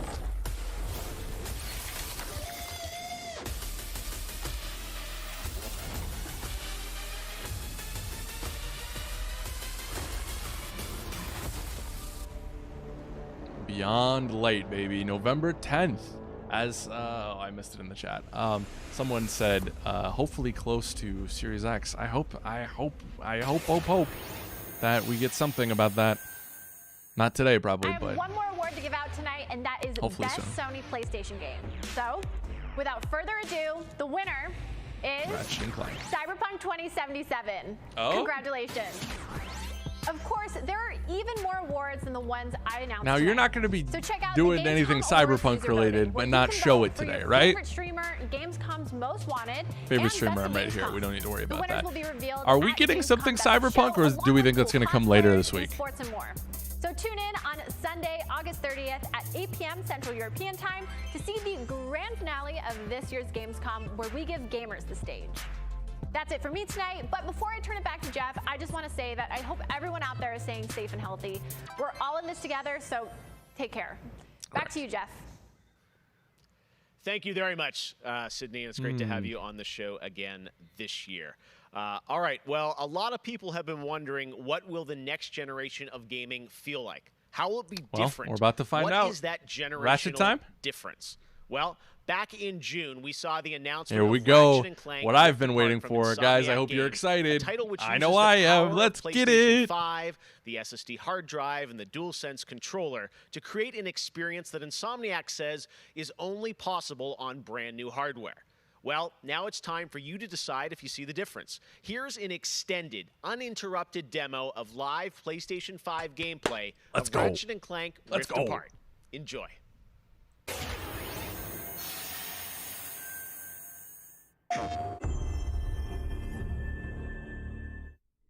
I'm so excited. I bet it'll be similar to the demo we saw, but I'm still excited to see this in action here.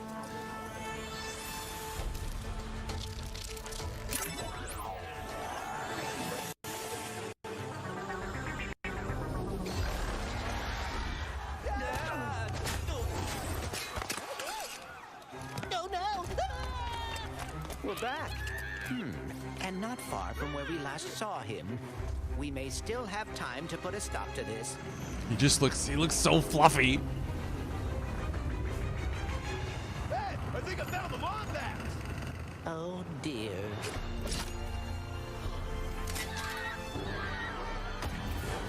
All right, here we go. Bringing out the big guns.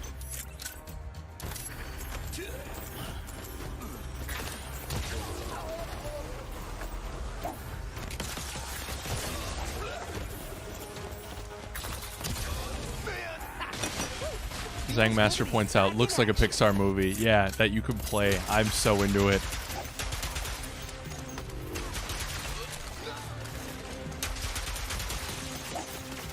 Oh my goodness. Last one. The train's pulling away. Let's go.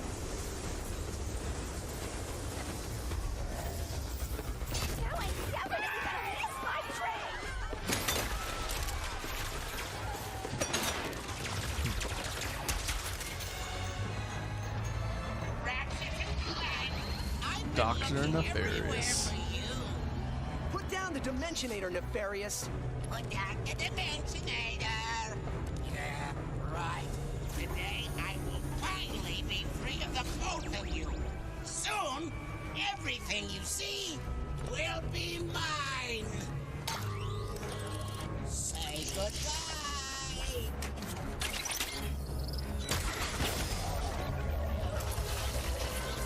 What did you do? Sit down. Bet he's not even a real doctor.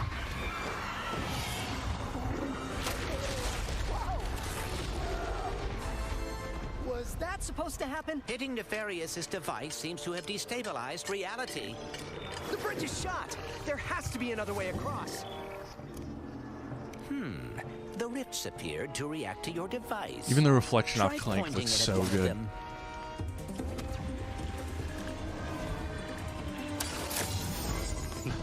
See, this is what I'm talking about. This Rift tether thing is unreal.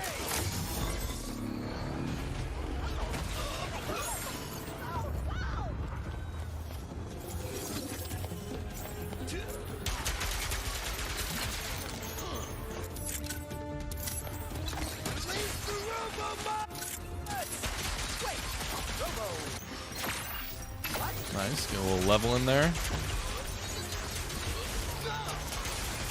Oh, ick. Oh, God.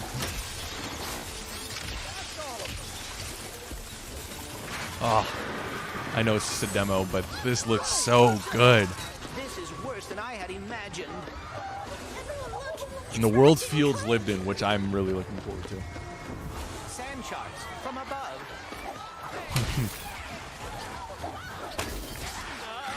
Diego Roa says, bruh, so many particles. Some could say all the particles. My heroes.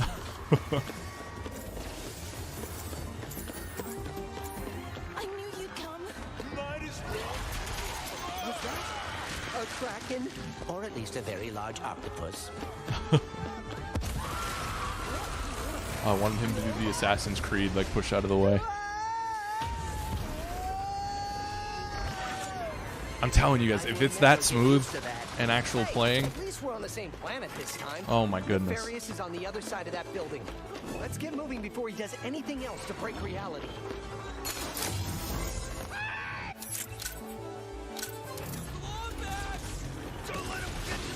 Ah.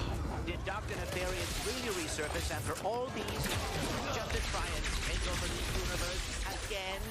Yeah, I kind of wish he was doing a worse job. He must have more planned than he is telling us. That's what I'm afraid of.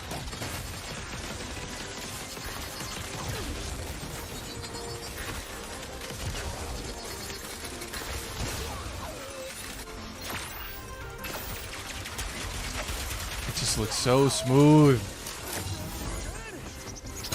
Oh, God. Oh. Can't wait to see what's new. There's gonna be times though where I use that and I'm not even gonna know where I like am fully.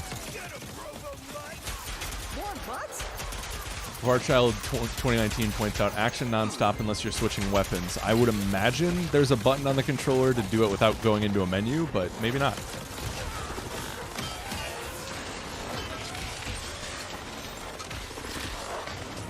Oh my God, this looks over the top and I love it. That's all of them. We have to get the Dimensionator away from Nefarious.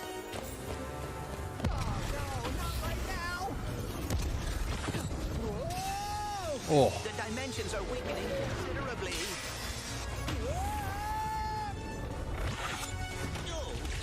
How bad is it?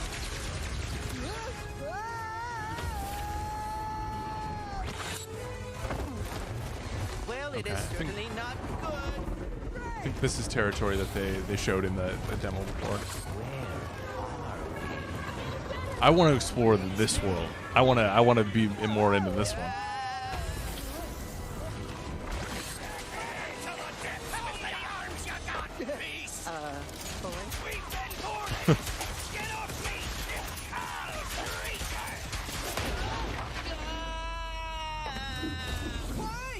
No!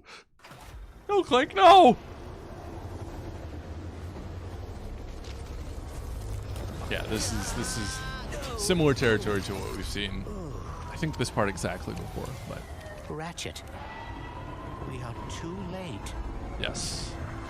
Ratchet? Who? I was kind of hoping we'd get to see her play. I'm really curious to see if she has a different moveset. There it is. Man.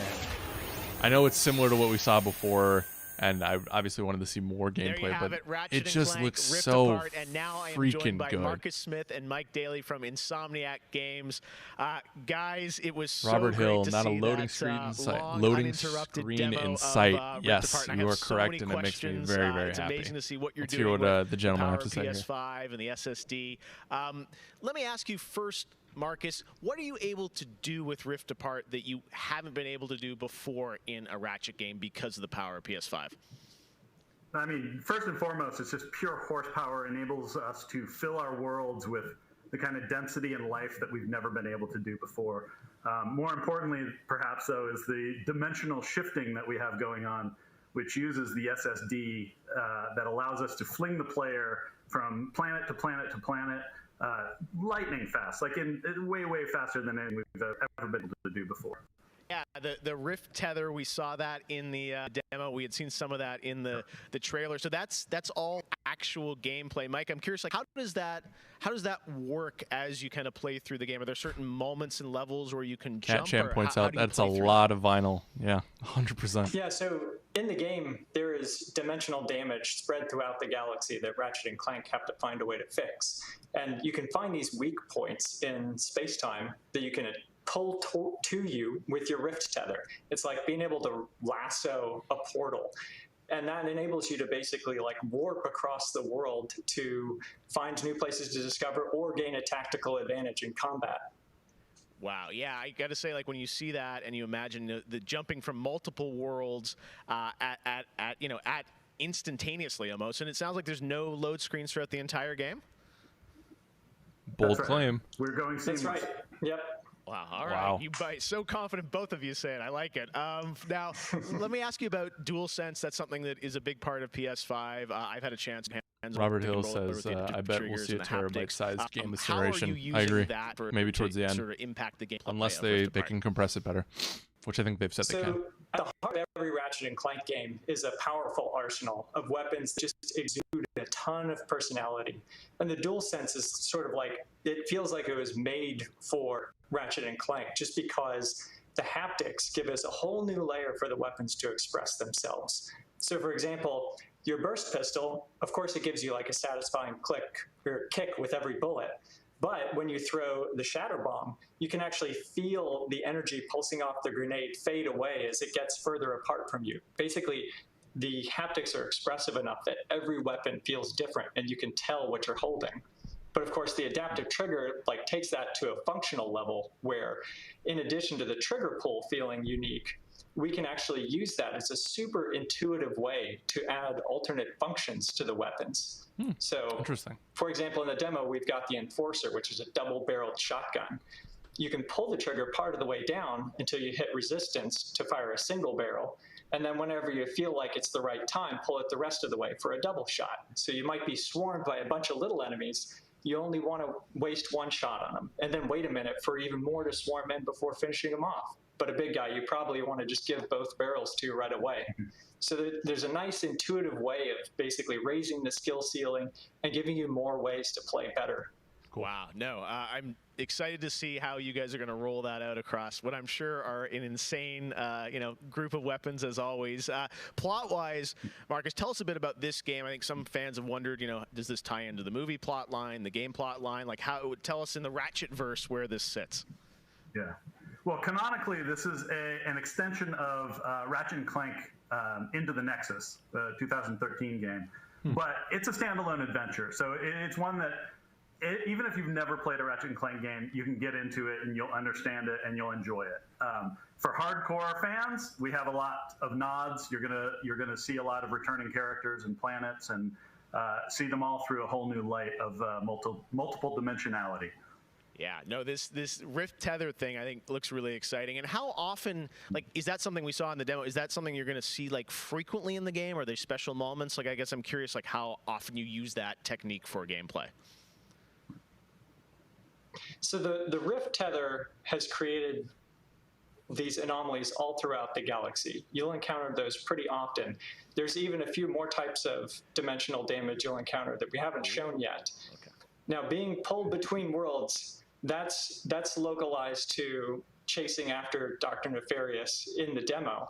And that's sort of reserved for special moments when you really have to, when the dimensional damage really tears wide open. Well, I got to say, it looks incredible. And then at the end, we got another tease of this female Lombax. I know you guys have confirmed she is playable in parts of the game. I think everyone wants to know, though, do we have a name for her? I mean, the world is more interesting with mysteries, and we're going to have to keep this one a little longer. Do we get a number of letters in her name or anything? Too many smart people on the internet. They'll figure it out right away. She's not named Abby, though, right? All right, well, we'll have to wait and see what you guys have in store for us. I got to say, I mean, it looks incredible. The Ratchet games are always so much fun. And as you said, when you think of the power of SSD and the DualSense all coming together, it looks really exciting. Kaz says this is the next gen I was expecting. I think everyone around the world wants to know when we're going to get to play this game. Anything you can share with us on where you're at in development right now? Nah, they're not going to do it, are they? Mike? So Ratchet & Clank is coming out in the PS5 launch window. So we haven't announced a specific release date yet, so stay tuned for that. What kind of window? Is it big window? So, no, I'm just kidding. All right, that's all we're going to get, I'm sure. Ratchet & Clank Rift Apart coming in the launch window is usually 5. what? I gotta for say, 6 months of a console? First year of a console? What you guys are doing across PlayStation, and the game looks incredible. So thank you so much for all you've done, and we look forward to seeing more of Rift Apart soon. Thanks, Jeff. Take care. I think everything will become very clear when they finally announce the date of the PS5. But until then, it's just going to keep being that. Opening Night Live. Thank you so much for watching from around the world, and make sure to stay tuned all weekend for more live Gamescom coverage at Gamescom.global. As for us, we'll see you later this year for the Game Awards 2020. Our team is hard at work to build a very special says lunch live window. show I could for use you some lunch right coming now. in December. We'll see you then. Good night. All right. That was that. Well, chat, we did it. I'll back it up a little bit and then go from there. Let's see. There we go. All right, chat. Well, what do we think? Abe Froman says B overall. I guess I don't know if I would have made this 2 hours, but I think there were some gems. Definitely, I think they structured this in a way where the games that people were already excited about, they're going to keep being excited about them. You know what I mean? I think there's going to be a lot of good support. I'm excited for Medal of Honor went from whatever to something that I'm looking forward to testing out when I get my hands on a VR rig. You know, Ratchet still, as much as it was retreading familiar ground, Ratchet to me is still the only example we have of what next gen can really do, and I'm still through the roof excited for it. I was smiling like a little kid. Outside of that, Fall Guys looks great. I love the castle aesthetic. I'm excited to play that in the next month or two.